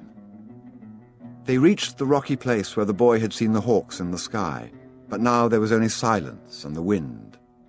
"I don't know how to find life in the desert," the boy said. "I know that there's life here, but I don't know where to look." "Life attracts life," the alchemist answered. And then the boy understood. He loosened the reins on his horse, who galloped forward over the rocks and sand. The alchemist followed as the boy's horse ran for almost half an hour. They could no longer see the palms of the oasis, only the gigantic moon above them and its silver reflections from the stones of the desert. Suddenly, for no apparent reason, the boy's horse began to slow. "There's life here," the boy said to the alchemist. "I don't know the language of the desert, but my horse knows the language of life." They dismounted, and the alchemist said nothing. Advancing slowly, they searched among the stones. The alchemist stopped abruptly and bent to the ground. There was a hole there among the stones. The alchemist put his hand into the hole, and then his entire arm up to his shoulder. Something was moving there, and the alchemist's eyes, the boy could only see his eyes, squinted with his effort. His arm seemed to be battling with whatever was in the hole. Then, with a motion that startled the boy, he withdrew his arm and leapt to his feet. In his hand, he grasped a snake by the tail. The boy leapt as well, but away from the alchemist. The snake fought frantically, making hissing sounds that shattered the silence of the desert. It was a cobra, whose venom could kill a person in minutes. "Watch out for his venom," the boy said. But even though the alchemist had put his hand in the hole and had surely already been bitten, his expression was calm. "The alchemist is 200 years old," the Englishman had told him. "He must know how to deal with snakes in the desert." The boy watched as his companion went to his horse and withdrew a scimitar. With its blade, he drew a circle in the sand, and then he placed the snake within it. The serpent relaxed immediately. "Not to worry," said the alchemist. "You won't leave the circle. You found life in the desert, the omen that I needed." Why was that so important? "Because the pyramids are surrounded by deserts." The boy didn't want to talk about the pyramids. His heart was heavy, and he had been melancholy since the previous night. To continue his search for the treasure meant that he had to abandon Fatima. "I'm going to guide you across the desert," the alchemist said. "I want to stay at the oasis," the boy answered. "I've found Fatima, and as far as I'm concerned, she's worth more than treasure." "Fatima is a woman of the desert," said the alchemist. "She knows that men have to go away in order to return, and she already has her treasure. It's you. Now she expects that you will find what it is you're looking for." "Well, what if I decide to stay?" Let me tell you what will happen. You'll be the counselor of the oasis. You have enough gold to buy many sheep and many camels. You'll marry Fatima, and you'll both be happy for a year. You'll learn to love the desert, and you'll get to know every one of the 50,000 palms. You'll watch them as they grow, demonstrating how the world is always changing. And you'll get better and better at understanding omens, because the desert is the best teacher there is. Sometime during the 2nd year, you'll remember about the treasure. The omens will begin insistently to speak of it, and you'll try to ignore them. You'll use your knowledge for the welfare of the oasis and its inhabitants. The tribal chieftains will appreciate what you do, and your camels will bring you wealth and power. During the 3rd year, the omens will continue to speak of your treasure and your personal legend. You'll walk around night after night at the oasis, and Fatima will be unhappy because she'll feel it was she who interrupted your quest. But you will love her, and she'll return your love. You'll remember that she never asked you to stay, because a woman of the desert knows that she must await her man, so you won't blame her. But many times you'll walk the sands of the desert thinking that maybe you could have left, that you could have trusted more in your love for Fatima. Because what kept you at the oasis was your own fear that you might never come back. At that point, the omens will tell you that your treasure is buried forever. Then, sometime during the 4th year, the omens will abandon you, because you stopped listening to them. The tribal chieftains will see that, and you'll be dismissed from your position as counselor. But by then you'll be a rich merchant, with many camels and a great deal of merchandise. You'll spend the rest of your days knowing that you didn't pursue your personal legend, and that now it's too late. You must understand that love never keeps a man from pursuing his personal legend. If he abandons that pursuit, it's because it wasn't true love, the love that speaks the language of the world. The alchemist erased the circle in the sand, and the snake slithered away among the rocks. The boy remembered the crystal merchant who had always wanted to go to Mecca, and the Englishman in search of the alchemist. He thought of the woman who had trusted in the desert, and he looked out over the desert that had brought him to the woman he loved. They mounted their horses, and this time it was the boy who followed the alchemist back to the oasis. The wind brought the sounds of the oasis to them, and the boy tried to hear Fatima's voice.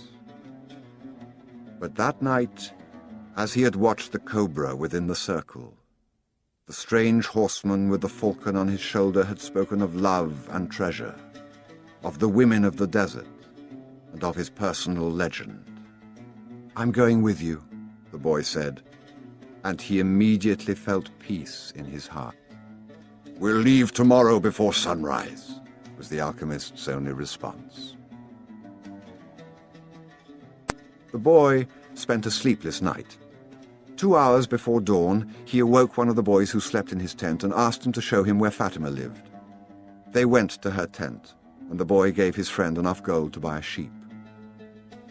Then he asked his friend to go into the tent where Fatima was sleeping and to awaken her and tell her that he was waiting outside.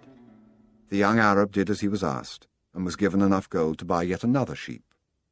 "Now leave us alone," said the boy to the young Arab.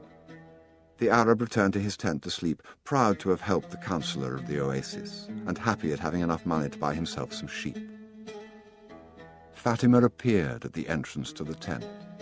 The two walked out among the palms. The boy knew it was a violation of the tradition, but that didn't matter to him now. "I'm going away," he said, "and I want you to know that I'm coming back." "I love you because—" "Don't say anything," Fatima interrupted. "One is loved because one is loved. No reason is needed for loving." But the boy continued, "I had a dream, and I met with a king. I sold crystal and crossed the desert. And because the tribes declared war, I went to the well, seeking the alchemist. So, I love you because the entire universe conspired to help me find you." The two embraced. It was the first time either had touched the other. "I'll be back," the boy said. "Before this, I always looked to the desert with longing," said Fatima. "Now it will be with hope. My father went away one day, but he returned to my mother, and he has always come back since then." They said nothing else. They walked a bit further among the palms, and then the boy left her at the entrance to her tent. "I'll return, just as your father came back to your mother," he said. He saw that Fatima's eyes were filled with tears. "You're crying." "I'm a woman of the desert," she said, averting her face. "But above all, I'm a woman." Fatima went back to her tent. And when daylight came, she went out to do the chores she had done for years. But everything had changed. The boy was no longer at the oasis, and the oasis would never again have the same meaning it had had only yesterday. It would no longer be a place with 50,000 palm trees and 300 wells where the pilgrims arrived, relieved at the end of their long journeys. From that day on, the oasis would be an empty place for her. From that day on, it was the desert that would be important. She would look to it every day and would try to guess which star the boy was following in search of his treasure. She would have to send her kisses on the wind, hoping that the wind would touch the boy's face and would tell him that she was alive, that she was waiting for him, a woman awaiting a courageous man in search of his treasure. From that day on, the desert would represent only one thing to her, the hope for his return. "Don't think about what you've left behind," the alchemist said to the boy as they began to ride across the sands of the desert. "Everything is written in the soul of the world, and there it will stay forever." "Men dream more about coming home than about leaving," the boy said. He was already reaccustomed to the desert silence. "If what one finds is made of pure matter, it will never spoil, and one can always come back. If what you had found was only a moment of light, like the explosion of a star, you would find nothing on your return." The man was speaking the language of alchemy, but the boy knew he was referring to Fatima. It was difficult not to think about what he had left behind. The desert with its endless monotony put him to dreaming. The boy could still see the palm trees, the wells, and the face of the woman he loved. He could see the Englishman at his experiments, and the camel driver, who was a teacher without realizing it. Maybe the alchemist has never been in love, the boy thought. The alchemist rode in front with the falcon on his shoulder. The bird knew the language of the desert well, and whenever they stopped, he flew off in search of game. On the first day, he returned with a rabbit, and on the second, with 2 birds. At night, they spread their sleeping gear and kept their fires hidden. The desert nights were cold, and were becoming darker and darker as the phases of the moon passed. They went on for a week, speaking only of the precautions they needed to follow in order to avoid the battles between the tribes. The war continued, and at times the wind carried the sweet, sickly smell of blood. Battles had been fought nearby, and the wind reminded the boy that there was the language of omens, always ready to show him what his eyes had failed to observe. On the 7th day, the alchemist decided to make camp earlier than usual. The falcon flew off to find game, and the alchemist offered his water container to the boy. "You are almost at the end of your journey," said the alchemist. "I congratulate you for having pursued your personal legend." "And you've told me nothing along the way," said the boy. "I thought you were going to teach me some of the things you know. A while ago, I rode through the desert with a man who had books on alchemy, but I wasn't able to learn anything from them." "There is only one way to learn," the alchemist answered. "It's through action. Everything you need to know, you have learned through your journey. You need to learn only one thing more. boy wanted to know what that was, but the alchemist was searching the horizon, looking for the falcon. Why are you called the alchemist? Because that's what I am. And what went wrong when other alchemists tried to make gold and were unable to do so? They were looking only for gold, his companion answered. They were seeking the treasure of their personal legend without wanting actually to live out the personal legend. What is it that I still need to know? The boy asked. But the alchemist continued to look to the horizon, and finally the falcon returned with their meal. They dug a hole and lit their fire in it so that the light of the flames would not be seen. I'm an alchemist simply because I'm an alchemist, he said, as he prepared the meal. I learned the science from my grandfather, who learned it from his father, and so on, back to the creation of the world. In those times, the master work could be written simply on an emerald. But men began to reject simple things, and to write tracts, interpretations, and philosophical studies. They also began to feel that they knew a better way than others had. Yet the emerald tablet is still alive today. What was written on the emerald tablet? The boy wanted to know. The alchemist began to draw in the sand, and completed his drawing in less than 5 minutes. As he drew, the boy thought of the old king and the plaza where they had met that day. It seemed as if it had taken place years and years ago. This is what was written on the emerald tablet, said the alchemist when he had finished. The boy tried to read what was written in the sand. It's a code, said the boy, a bit disappointed. It looks like what I saw in the Englishman's books. No, the alchemist answered. It's like the flight of those two hawks. It can't be understood by reason alone. The emerald tablet is a direct passage to the soul of the world. The wise men understood that this natural world is only an image and a copy of paradise. The existence of this world is simply a guarantee that there exists a world that is perfect.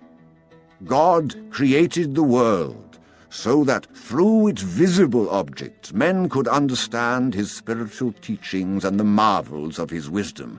That's what I mean by action. Should I understand the emerald tablet? The boy asked. Perhaps. If you were in a laboratory of alchemy, this would be the right time to study the best way to understand the emerald tablet. But you are in the desert, so immerse yourself in it. The desert will give you an understanding of the world. In fact, anything on the face of the earth will do that. You don't even have to understand the desert. All you have to do is contemplate a simple grain of sand, and you will see in it all the marvels of creation. How do I immerse myself in the desert? Listen to your heart. It knows all things because it came from the soul of the world, and it will one day return there. They crossed the desert for another 2 days in silence. The alchemist had become much more cautious because they were approaching the area where the most violent battles were being waged. As they moved along, the boy tried to listen to his heart. It was not easy to do. In earlier times, his heart had always been ready to tell its story, but lately that wasn't true. There had been times when his heart spent hours telling of its sadness, and at other times it became so emotional over the desert sunrise that the boy had to hide his tears. His heart beat fastest when it spoke to the boy of treasure, and more slowly when the boy stared entranced at the endless horizons of the desert. But his heart was never quiet, even when the boy and the alchemist had fallen into silence. "Why do we have to listen to our hearts?" the boy asked when they had made camp that day. Because wherever your heart is, that is where you'll find your treasure. "But my heart is agitated," the boy said. "It has its dreams, it gets emotional, and it's become passionate over a woman of the desert. It asks things of me, and it keeps me from sleeping many nights when I'm thinking about her." Well, that's good. Your heart is alive. Keep listening to what it has to say. During the next 3 days, the two travellers passed by a number of armed tribesmen and saw others on the horizon. The boy's heart began to speak of fear. It told him stories it had heard from the soul of the world, stories of men who sought to find their treasure and never succeeded. Sometimes it frightened the boy with the idea that he might not find his treasure, or that he might die there in the desert. At other times, it told the boy that it was satisfied. It had found love and riches. "My heart is a traitor," the boy said to the alchemist when they had paused to rest their horses. "It doesn't want me to go on." "Oh, that makes sense," the alchemist answered. "Naturally, it's afraid that in pursuing your dream you might lose everything you've won." "Well then, why should I listen to my heart?" "Because you will never again be able to keep it quiet. Even if you pretend not to have heard what it tells you, it will always be there inside you, repeating to you what you're thinking about life and about the world." "You mean I should listen even if it's treasonous?" "Treason is a blow that comes unexpectedly. If you know your heart well, it will never be able to do that to you, because you'll know its dreams and wishes, and will know how to deal with them.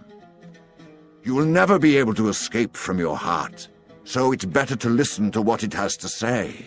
That way, you'll never have to fear an unanticipated blow." The boy continued to listen to his heart as they crossed the desert. He came to understand its dodges and tricks, and to accept it as it was. He lost his fear and forgot about his need to go back to the oasis, because one afternoon his heart told him that it was happy. "Even though I complain sometimes," it said, "it's because I'm the heart of a person, and people's hearts are that way. People are afraid to pursue their most important dreams, because they feel they don't deserve them or that they'll be unable to achieve them. We, their hearts, become fearful just thinking of loved ones who go away forever, or of moments that could have been good but weren't, or of treasures that might have been found but were forever hidden in the sands. Because when these things happen, we suffer terribly." "My heart's afraid it'll have to suffer," the boy told the alchemist one night as they looked up at the moonless sky. "Tell your heart that the fear of suffering is worse than the suffering itself, and that no heart has ever suffered when it goes in search of its dreams, because every second of the search is a second's encounter with God and with eternity." "Every second of the search is an encounter with God," the boy told his heart. "When I have been truly searching for my treasure, every day has been luminous, because I've known that every hour was a part of the dream that I would find it. When I have been truly searching for my treasure, I've discovered things along the way that I never would have seen had I not had the courage to try things that seemed impossible for a shepherd to achieve." So his heart was quiet for an entire afternoon. That night, the boy slept deeply, and when he awoke, his heart began to tell him things that came from the soul of the world. It said that all people who are happy have God within them, and that happiness could be found in a grain of sand from the desert, as the alchemist had said, because a grain of sand is a moment of creation, and the universe has taken millions of years to create it. Everyone on earth has a treasure that awaits him, his heart said. We, people's hearts, seldom say much about those treasures because people no longer want to go in search of them. We speak of them only to children. Later, we simply let life proceed in its own direction, towards its own fate. But, unfortunately, very few follow the path laid out for them, the path to their personal legends and to happiness. Most people see the world as a threatening place, and because they do, the world turns out indeed to be a threatening place. So we, their hearts, speak more and more softly.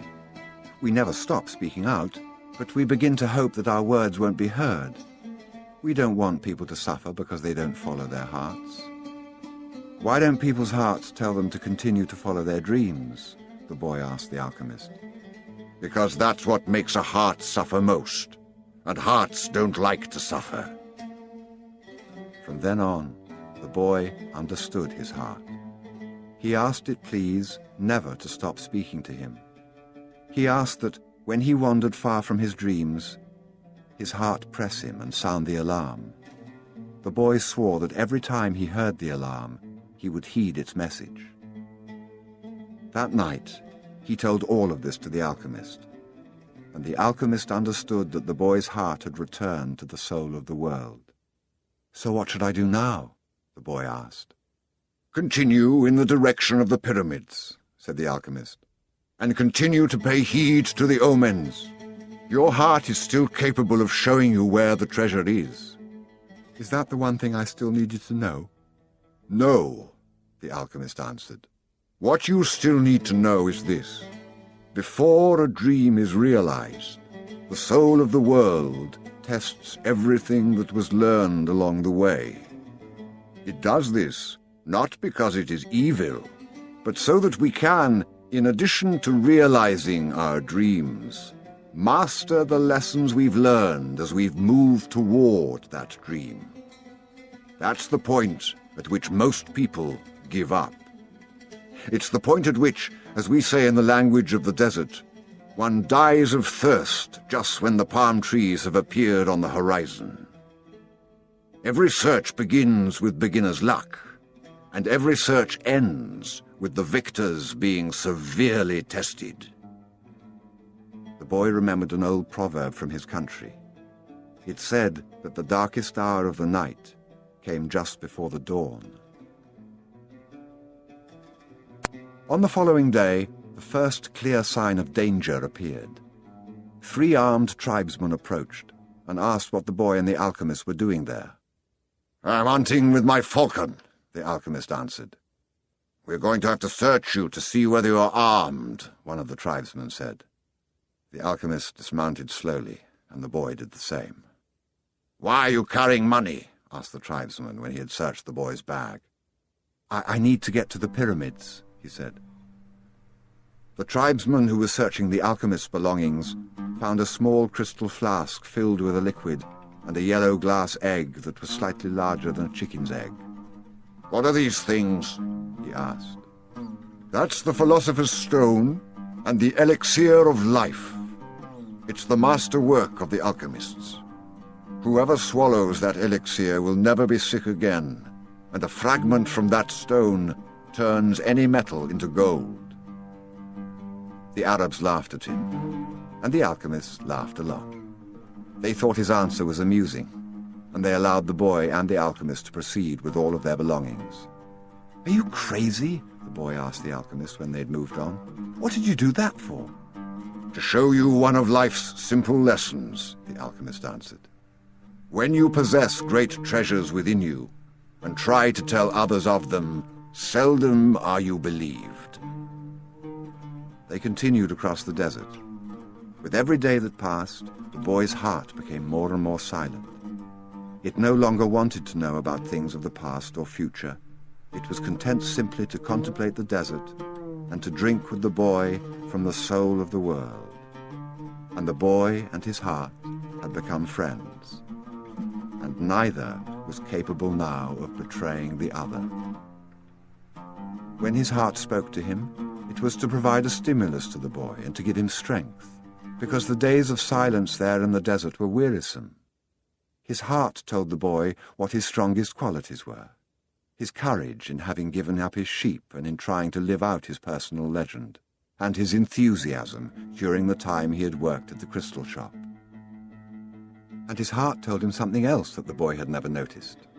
It told the boy of dangers that had threatened him, but that he had never perceived. His heart said that one time it had hidden the rifle the boy had taken from his father, because of the possibility that the boy might wound himself. And it reminded the boy of the day when he had been ill and vomiting out in the fields, after which he had fallen into a deep sleep. There had been 2 thieves further ahead who were planning to steal the boy's sheep and murder him. But since the boy hadn't passed by, they had decided to move on, thinking that he had changed his route. "Does a man's heart always help him?" the boy asked the alchemist. "Mostly just the hearts of those who are trying to realize their personal legends. But they do help children, drunkards, and the elderly too." "Does that mean I'll never run into danger?" It means only that the heart does what it can, the alchemist said. One afternoon they passed by the encampment of one of the tribes. At each corner of the camp were Arabs garbed in beautiful white robes with arms at the ready. The men were smoking their hookahs and trading stories from the battlefield. No one paid any attention to the two travellers. "There's no danger," the boy said when they had moved on past the encampment. The alchemist sounded angry. "Trust in your heart, but never forget that you're in the desert. When men are at war with one another, the soul of the world can hear the screams of battle. No one fails to suffer the consequences of everything under the sun." All things are one, the boy thought. And then, as if the desert wanted to demonstrate that the alchemist was right, two horsemen appeared from behind the travellers. "You can't go any further," one of them said. "You're in the area where the tribes are at war." "I'm not going very far," the alchemist answered, looking straight into the eyes of the horsemen. They were silent for a moment, and then agreed that the boy and the alchemist could move along. The boy watched the exchange with fascination. "You dominated those horsemen with the way you looked at them," he said. "Your eyes show the strength of your soul," answered the alchemist. That's true, the boy thought. He'd noticed that in the midst of the multitude of armed men back at the encampment, there had been one who stared fixedly at the two. He'd been so far away that his face wasn't even visible, but the boy was certain that he had been looking at them. Finally, when they had crossed the mountain range that extended along the entire horizon, the alchemist said that they were only 2 days from the pyramids. "If we're going to go our separate ways soon," the boy said, "then teach me about alchemy." "You already know about alchemy. It is about penetrating to the soul of the world and discovering the treasure that has been reserved for you." "No, that's not what I mean. I'm talking about transforming lead into gold." The alchemist fell as silent as the desert, and answered the boy only after they had stopped to eat. "Everything in the universe evolved," he said. "And, for wise men, gold is the metal that evolved the furthest. Don't ask me why, I don't know why. I just know that the tradition is always right. Men have never understood the words of the wise. So gold, instead of being seen as a symbol of evolution, became the basis for conflict." "There are many languages spoken by things," the boy said. "There was a time when, for me, a camel's whinnying was nothing more than whinnying. Then it became a signal of danger. And finally, it became just a whinny again." But then he stopped. The alchemist probably already knew all that. "I have known true alchemists," the alchemist continued. "They locked themselves in their laboratories and tried to evolve, as gold had. And they found the philosopher's stone because they understood that when something evolves, everything around that thing evolves as well. Others stumbled upon the stone by accident. They already had the gift, and their souls were readier for such things than the souls of others. They don't count. They're quite rare. And then there were the others who were interested only in gold. They never found the secret. They forgot that lead, copper, and iron have their own personal legends to fulfill. And anyone who interferes with the personal legend of another thing never will discover his own." The alchemist's words echoed out like a curse. He reached over and picked up a shell from the ground. "This desert was once a sea," he said. "I noticed that," the boy answered. The alchemist told the boy to place the shell over his ear. He had done that many times when he was a child, and had heard the sound of the sea. "The sea has lived on in this shell because that's its personal legend. It will never cease doing so until the desert is once again covered by water." They mounted their horses and rode out in the direction of the pyramids of Egypt. The sun was setting when the boy's heart sounded a danger signal. They were surrounded by gigantic dunes, and the boy looked at the alchemist to see whether he had sensed anything. But he appeared to be unaware of any danger. 5 minutes later, the boy saw 2 horsemen waiting ahead of them. Before he could say anything to the alchemist, the 2 horsemen had become 10, and then 100. And then they were everywhere in the dunes. They were tribesmen dressed in blue, with black rings surrounding their turbans. Their faces were hidden behind blue veils, with only their eyes showing. Even from a distance, their eyes conveyed the strength of their souls, and their eyes spoke of death. The 2 were taken to a nearby military camp. A soldier shoved the boy and the alchemist into a tent where the chief was holding a meeting with his staff. "These are the spies," said one of the men. "We're just travelers," the alchemist answered. "You were seen at the enemy camp 3 days ago, and you were talking with one of the troops there." "Oh, I'm just a man who wanders the desert and knows the stars," said the alchemist. "I have no information about troops or about the movement of the tribes. I was simply acting as a guide for my friend here." "Who is your friend?" the chief asked. "An alchemist," said the alchemist. "He understands the forces of nature, and he wants to show you his extraordinary powers." The boy listened quietly and fearfully. "What's a foreigner doing here?" asked another of the men. "He has brought money to give to your tribe," said the alchemist before the boy could say a word. And seizing the boy's bag, the alchemist gave the gold coins to the chief. The Arab accepted them without a word. There was enough there to buy a lot of weapons. "What is an alchemist?" he asked finally. "It's a man who understands nature and the world. If he wanted to, he could destroy this camp just with the force of the wind." The men laughed. They were used to the ravages of war and knew that the wind could not deliver them a fatal blow. Yet each felt his heart beat a bit faster. They were men of the desert, and they were fearful of sorcerers. "I want to see him do it," said the chief. "He needs 3 days," answered the alchemist.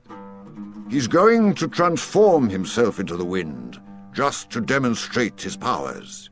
If he can't do it, we humbly offer you our lives for the honor of your tribe." "You can't offer me something that's already mine," the chief said arrogantly. But he granted the travelers 3 days. The boy was shaking with fear, but the alchemist helped him out of the tent. "Don't let them see you're afraid," the alchemist said. "They are brave men, and they despise cowards." But the boy couldn't even speak. He was able to do so only after they had walked through the center of the camp. There was no need to imprison them. The Arabs simply confiscated their horses. So once again, the world had demonstrated its many languages. The desert only moments ago had been endless and free, and now it was an impenetrable wall. "You gave them everything I had," the boy said. "Everything I've saved in my entire life." "Well, what good would it be to you if you had to die?" the alchemist answered. "Your money saved us for 3 days. It's not often that money saves a person's life." But the boy was too frightened to listen to words of wisdom. He had no idea how he was going to transform himself into the wind. He wasn't an alchemist. The alchemist asked one of the soldiers for some tea and poured some on the boy's wrists. A wave of relief washed over him, and the alchemist muttered some words that the boy didn't understand. "Don't give in to your fears," said the alchemist in a strangely gentle voice. "If you do, you won't be able to talk to your heart." "But I have no idea how to turn myself into the wind." "If a person is living out his personal legend, he knows everything he needs to know. There is only one thing that makes a dream impossible to achieve: the fear of failure." "I'm not afraid of failing, it's just I don't know how to turn myself into the wind." "Well, you'll have to learn. Your life depends on it." "But what if I can't?" Then you'll die in the midst of trying to realize your personal legend. But that's a lot better than dying like millions of other people who never even knew what their personal legends were. But don't worry, the alchemist continued. Usually the threat of death makes people a lot more aware of their lives. The first day passed. There was a major battle nearby, and a number of wounded were brought back to the camp. The dead soldiers were replaced by others, and life went on. Death doesn't change anything, the boy thought. You could have died later on, a soldier said to the body of one of his companions. You could have died after peace had been declared. But in any case, you were going to die. At the end of the day, the boy went looking for the alchemist, who had taken his falcon out into the desert. "I still have no idea how to turn myself into the wind," the boy repeated. Remember what I told you.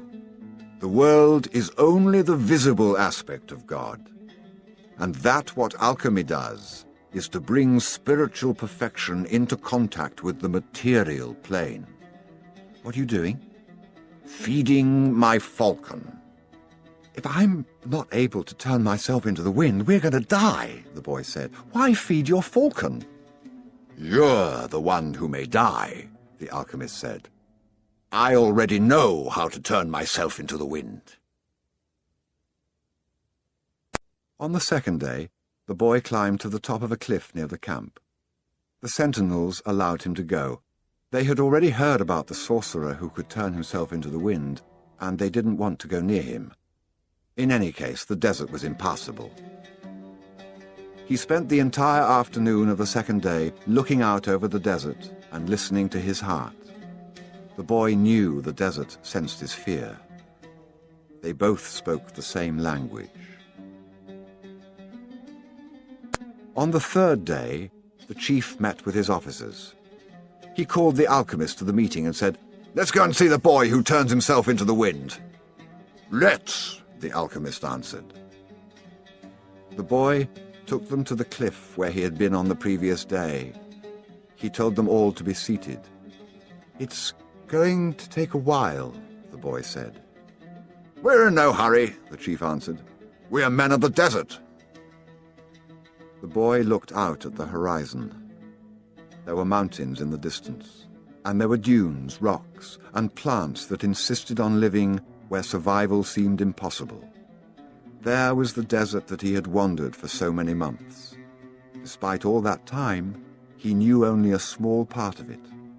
Within that small part, he had found an Englishman, caravans, tribal wars, and an oasis with 50,000 palm trees and 300 wells. "What do you want here today?" the desert asked him. "Didn't you spend enough time looking at me yesterday?" "Somewhere you're holding the person I love," the boy said. "So when I look out over your sands, I'm also looking at her. I want to return to her. And I need your help so that I can turn myself into the wind." "What is love?" the desert asked. "Love is the falcon's flight over your sands. Because for him, you are a green field from which he always returns with game. He knows your rocks, your dunes, and your mountains, and you are generous to him." "The falcon's beak carries bits of me myself," the desert said. "For years I care for his game, feeding it with the little water that I have, and then I show him where the game is, and one day, as I enjoy the fact that his game thrives on my surface, the falcon dives out of the sky and takes away what I've created." "But that's why you created the game in the first place," the boy answered, "to nourish the falcon. And the falcon then nourishes man. And eventually, man will nourish your sands, where the game will once again flourish. That's how the world goes." "So is that what love is?" "Yes, that's what love is. It's what makes the game become the falcon become the man, and man, in his turn, the desert. It's what turns lead into gold and makes the gold return to the earth." "I don't understand what you're talking about," the desert said. "But you can at least understand that somewhere in your sands there is a woman waiting for me, and that's why I have to turn myself into the wind." The desert didn't answer him for a few moments. Then it told him, "I'll give you my sands to help the wind to blow, but alone I can't do anything. You have to ask help from the wind." a breeze began to blow. The tribesmen watched the boy from a distance, talking among themselves in a language that the boy couldn't understand. The alchemist smiled. The wind approached the boy and touched his face. It knew of the boy's talk with the desert because the winds know everything. They blow across the world without a birthplace and with no place to die. "Help me," the boy said. "One day you carried the voice of my loved one to me." Who taught you to speak the language of the desert and the wind? "My heart," the boy answered. The wind has many names. In that part of the world, it was called the Sirocco, because it brought moisture from the oceans to the east. In the distant land the boy came from, they called it the Levanta, because they believed that it brought with it the sounds of the desert and the screams of the Moorish wars. Perhaps, in the places beyond the pastures where his sheep lived, men thought that the wind came from Andalusia. But actually, the wind came from no place at all, nor did it go to any place. That's why it was stronger than the desert. Someone might one day plant trees in the desert and even raise sheep there, but never would they harness the wind. You can't be the wind, the wind said. We're two very different things. That's not true, the boy said. I learned the alchemist's secrets in my travels. I have inside me the winds, the deserts, the oceans, the stars, and everything created in the universe. We were all made by the same hand, and we all have the same soul. I want to be like you, able to reach every corner of the world, cross the seas, blow away the sands that cover my treasure, and carry the voice of the woman I love. I heard what you were talking about the other day with the alchemist, the wind said. He said that everything has its own personal legend, but people can't turn themselves into the wind. Just teach me to be the wind for a few moments, the boy said, so you and I can talk about the limitless possibilities of people and the winds. The wind's curiosity was aroused, something that had never happened before. It wanted to talk about those things, but it didn't know how to turn a man into the wind.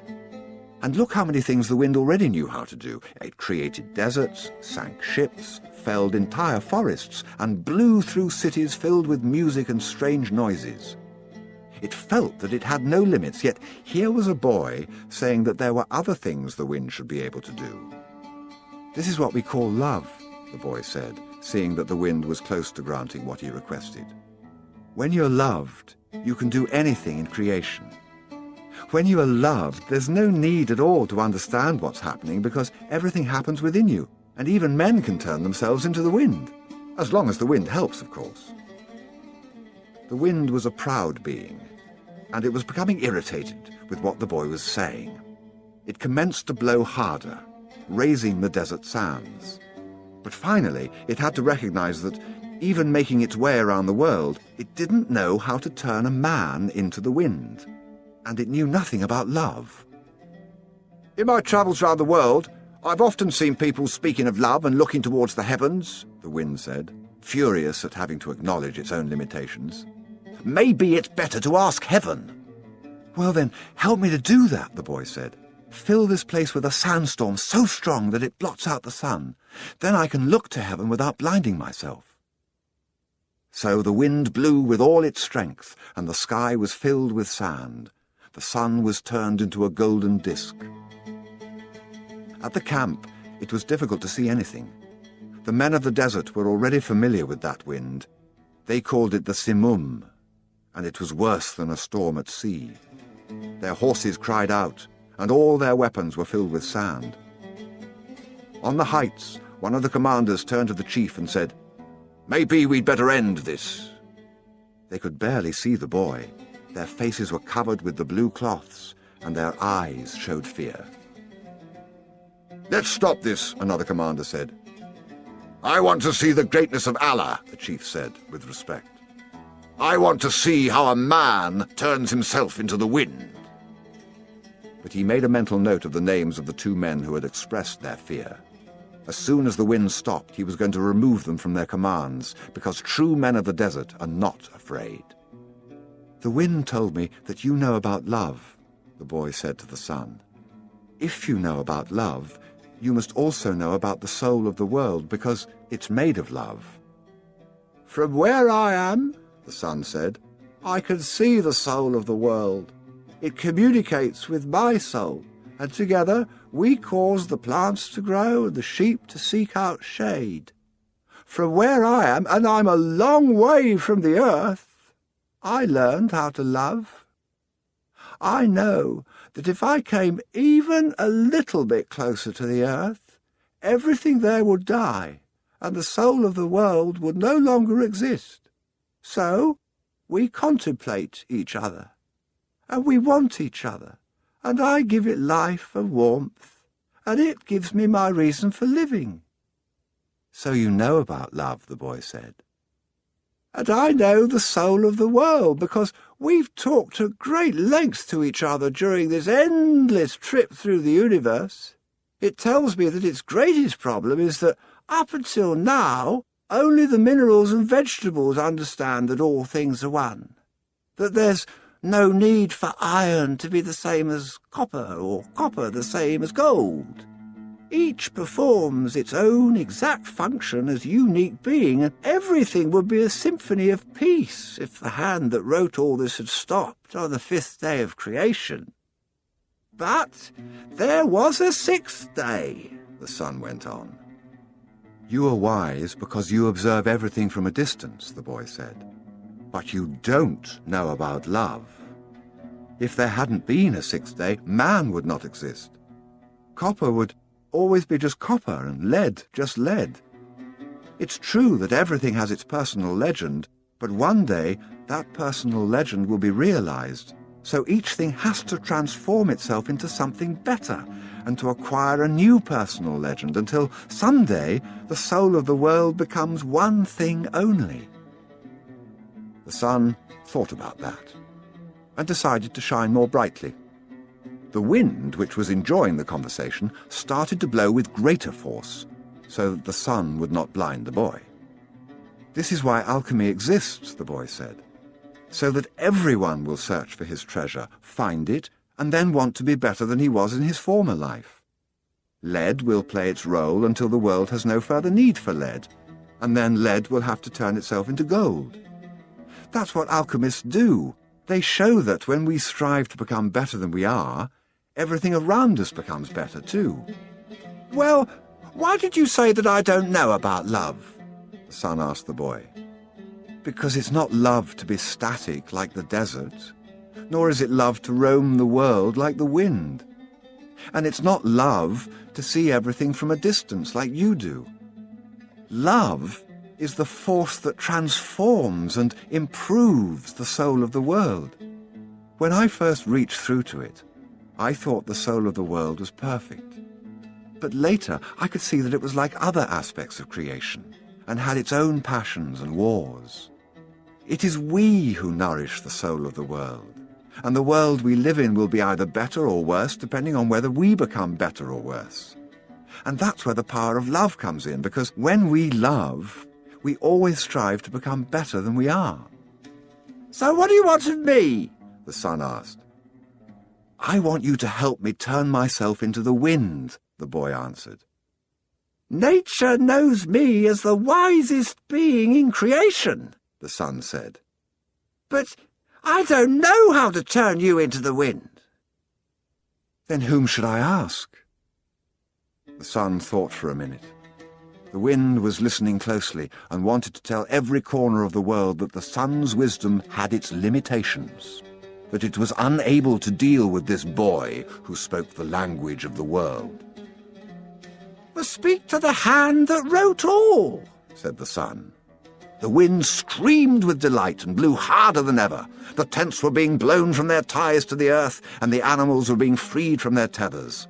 On the cliff, the men clutched at each other as they sought to keep from being blown away. The boy turned to the hand that wrote all. As he did so, he sensed that the universe had fallen silent, and he decided not to speak. A current of love rushed from his heart, and the boy began to pray. It was a prayer that he'd never said before, because it was a prayer without words or pleas. His prayer didn't give thanks for his sheep having found new pastures. It didn't ask that the boy be able to sell more crystal, and it didn't beseech that the woman he had met continue to await his return. In the silence, the boy understood that the desert, the wind, and the sun were also trying to understand the signs written by the hand, and were seeking to follow their paths, and to understand what had been written on a single emerald. He saw that omens were scattered throughout the earth and in space, and that there was no reason or significance attached to their appearance. He could see that not the deserts, nor the winds, nor the sun, nor people knew why they had been created, but that the hand had a reason for all of this, and that only the hand could perform miracles, or transform the sea into a desert, or a man into the wind, because only the hand understood that it was a larger design that had moved the universe to the point at which 6 days of creation had evolved into a masterwork. The boy reached through to the soul of the world and saw that it was a part of the soul of God. And he saw that the soul of God was his own soul, and that he, a boy, could perform miracles. The Simum blew that day as it had never blown before. For generations thereafter, the Arabs recounted the legend of a boy who had turned himself into the wind, almost destroying a military camp in defiance of the most powerful chief in the desert. When the Simum ceased to blow, everyone looked to the place where the boy had been, but he was no longer there. He was standing next to a sand-covered sentinel on the far side of the camp. The men were terrified at his sorcery, but there were 2 people who were smiling. The alchemist, because he had found his perfect disciple, and the chief, because that disciple had understood the glory of God. The following day, the general bade the boy and the alchemist farewell, and provided them with an escort party to accompany them as far as they chose. They rode for the entire day. Toward the end of the afternoon, they came upon a Coptic monastery. The alchemist dismounted and told the escorts they could return to the camp. "From here on, you will be alone," the alchemist said.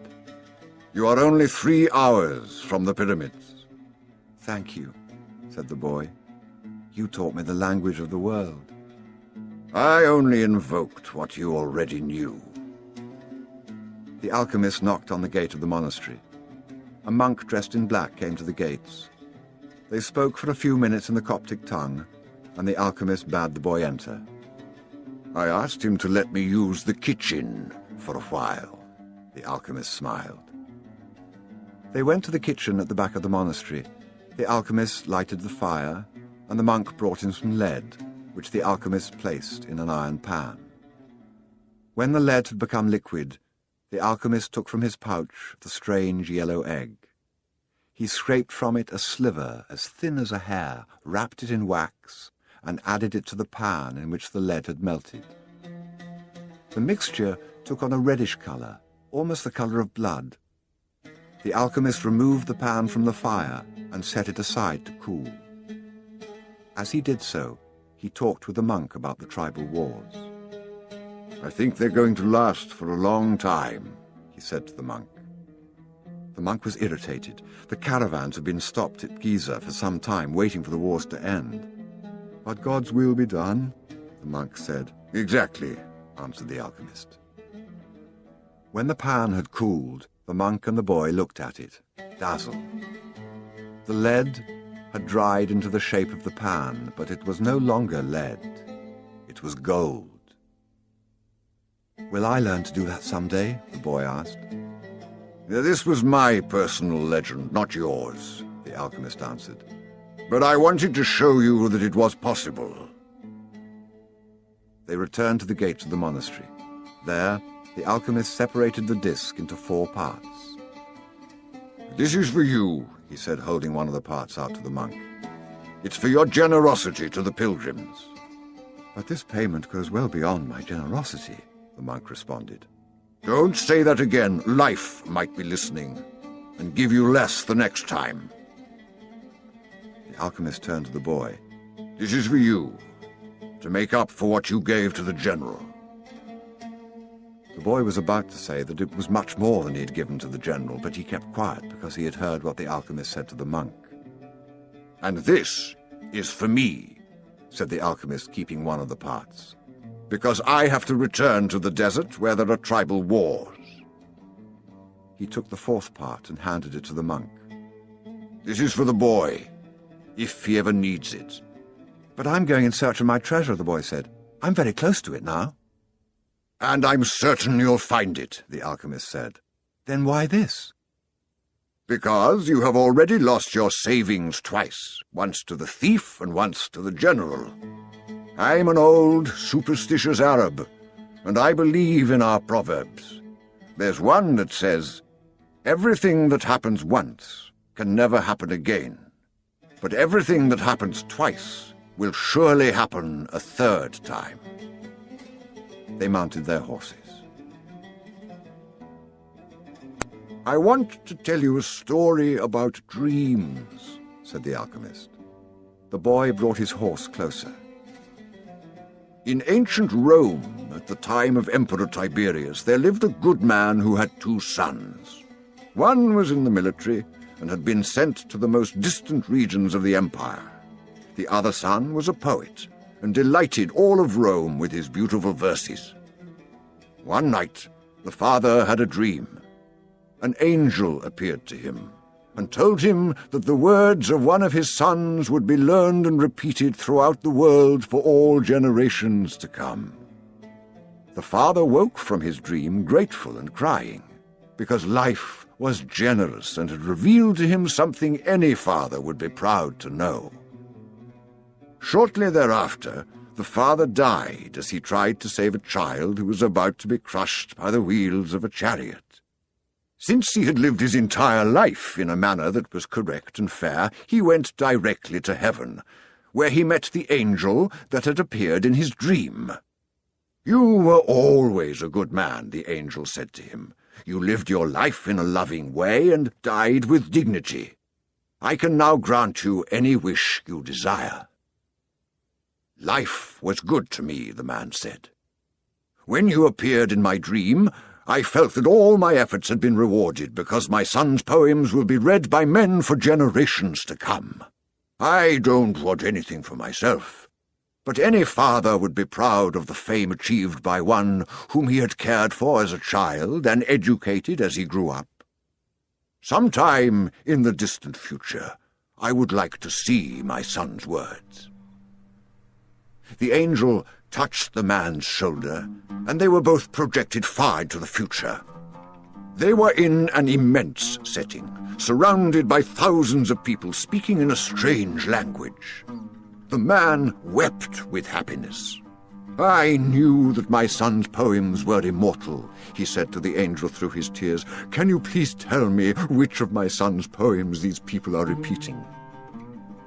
The angel came closer to the man, and with tenderness led him to a bench nearby, where they sat down. "The verses of your son, who was the poet, were very popular in Rome," the angel said. "Everybody loved them and enjoyed them. But when the reign of Tiberius ended, his poems were forgotten.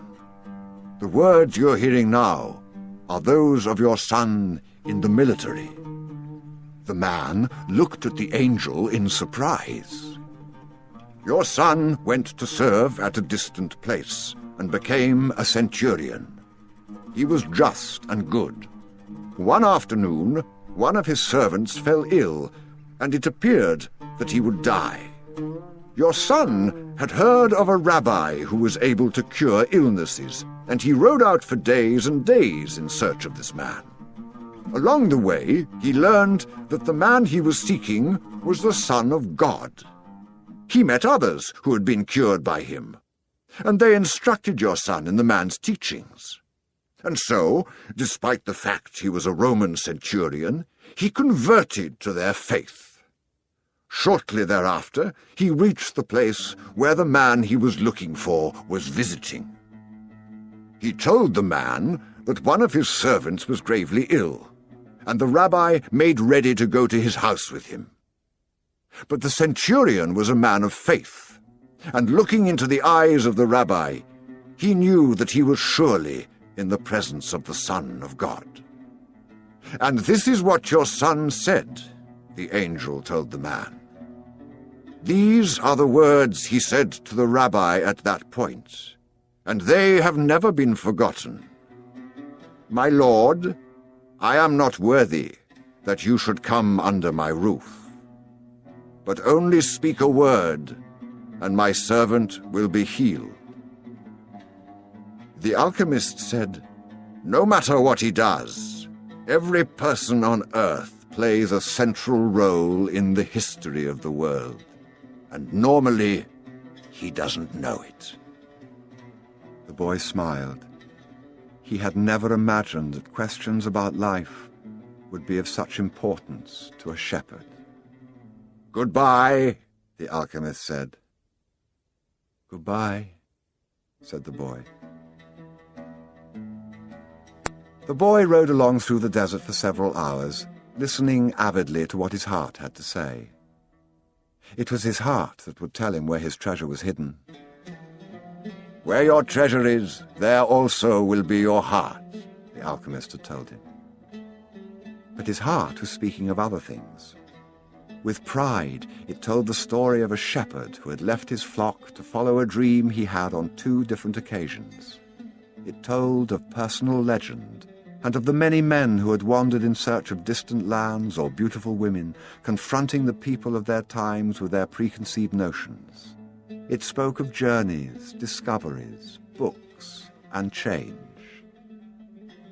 As he was about to climb yet another dune, his heart whispered, "Be aware of the place where you are brought to tears. That's where I am, and that's where your treasure is." The boy climbed the dune slowly. A full moon rose again in the starry sky. It had been a month since he had set forth from the oasis. The moonlight cast shadows through the dunes, creating the appearance of a rolling sea. It reminded the boy of the day that the horse had reared in the desert, and he had come to know the alchemist. And the moon fell on the desert silence, and on a man's journey in search of treasure. When he reached the top of the dune, his heart leapt. There, illuminated by the light of the moon and the brightness of the desert, stood the solemn and majestic pyramids of Egypt. The boy fell to his knees and wept. He thanked God for making him believe in his personal legend and for leading him to meet a king, a merchant, an Englishman, and an alchemist. And above all, for his having met a woman of the desert who had told him that love would never keep a man from his personal legend. If he wanted to, he could now return to the oasis, go back to Fatima, and live his life as a simple shepherd. After all, the alchemist continued to live in the desert, even though he understood the language of the world and knew how to transform lead into gold. He didn't need to demonstrate his science and art to anyone. The boy told himself that, on the way toward realizing his own personal legend, he had learned all he needed to know and had experienced everything he might have dreamed of. But here he was, at the point of finding his treasure, and he reminded himself that no project is completed until its objective has been achieved. The boy looked at the sands around him and saw that where his tears had fallen, a scarab beetle was scuttling through the sand. During his time in the desert, he had learned that in Egypt, the scarab beetles are a symbol of God. Another omen. The boy began to dig into the dune. As he did so, he thought of what the crystal merchant had once said, that anyone could build a pyramid in his backyard. The boy could see now that he couldn't do so if he placed stone upon stone for the rest of his life. Throughout the night, the boy dug at the place he had chosen, but found nothing. He felt weighted down by the centuries of time since the pyramids had been built, but he didn't stop. He struggled to continue digging as he fought the wind, which often blew the sand back into the excavation. His hands were abraded and exhausted, but he listened to his heart. It had told him to dig where his tears fell. As he was attempting to pull out the rocks he encountered, he heard footsteps. Several figures approached him. Their backs were to the moonlight, and the boy could see neither their eyes nor their faces. "What are you doing here?" One of the figures demanded. Because he was terrified, the boy didn't answer. He had found where his treasure was, and was frightened of what might happen. "We're refugees from the tribal wars and we need money," the other figure said. "What are you hiding there?" "I'm not hiding anything," the boy answered. But one of them seized the boy and yanked him back out of the hole. Another, who was searching the boy's bags, found the piece of gold. "There's gold here," he said. The moon shone on the face of the Arab who had seized him, and in the man's eyes the boy saw death. "He's probably got more gold hidden in the ground." They made the boy continue digging, but he found nothing. As the sun rose, the men began to beat the boy. He was bruised and bleeding. His clothing was torn to shreds, and he felt that death was near. "What good is money to you if you're going to die? It's not often that money can save someone's life," the alchemist had said. Finally, the boy screamed at the men, "I'm digging for treasure!"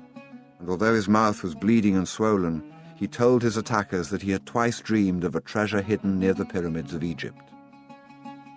The man who appeared to be the leader of the group spoke to one of the others. "Leave him. He doesn't have anything else. He must have stolen this gold."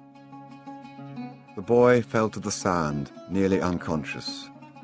The leader shook him and said, "We're leaving." But before they left, he came back to the boy and said, "You're not going to die, you'll live. And you'll learn that a man shouldn't be so stupid. 2 years ago, right here on this spot, I had a recurrent dream too. I dreamed that I should travel to the fields of Spain and look for a ruined church where shepherds and their sheep slept. In my dream there was a sycamore growing out of the ruins of the sacristy, and I was told that if I dug at the roots of the sycamore, I would find a hidden treasure. I'm not so stupid as to cross an entire desert just because of a recurrent dream." And they disappeared. The boy stood up shakily and looked once more at the pyramids. They seemed to laugh at him, and he laughed back, his heart bursting with joy, because now he knew where his treasure was. The boy reached the small abandoned church just as night was falling. The sycamore was still there in the sacristy, and the stars could still be seen through the half-destroyed roof. He remembered the time he had been there with his sheep.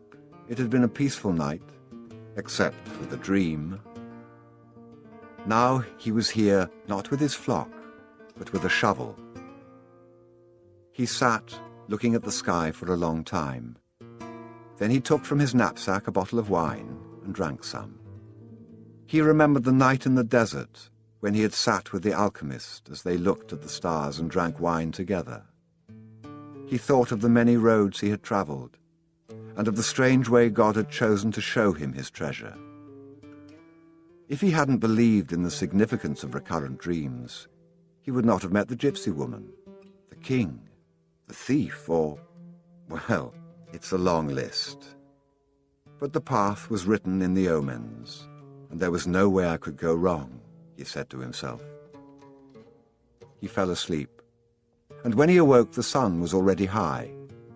He began to dig at the base of the sycamore.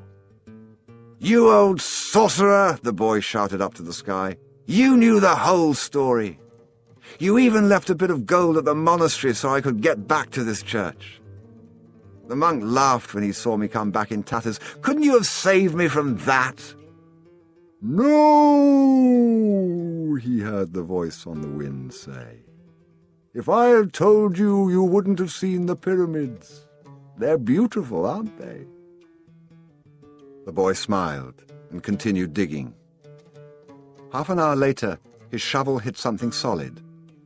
An hour later, he had before him a chest of Spanish gold coins. There were also precious stones, gold masks adorned with red and white feathers, and stone statues embedded with jewels. the spoils of a conquest that the country had long ago forgotten, and that some conquistador had failed to tell his children about. The boy took out Urim and Thummim from his bag. He had used the stones only once, one morning when he was at a marketplace. His life and his path had always provided him with enough omens. He placed Urim and Thummim in the chest. They were also a part of his new treasure, because they were a reminder of the old king, whom he would never see again. It's true, life really is generous to those who pursue their personal legend, the boy thought.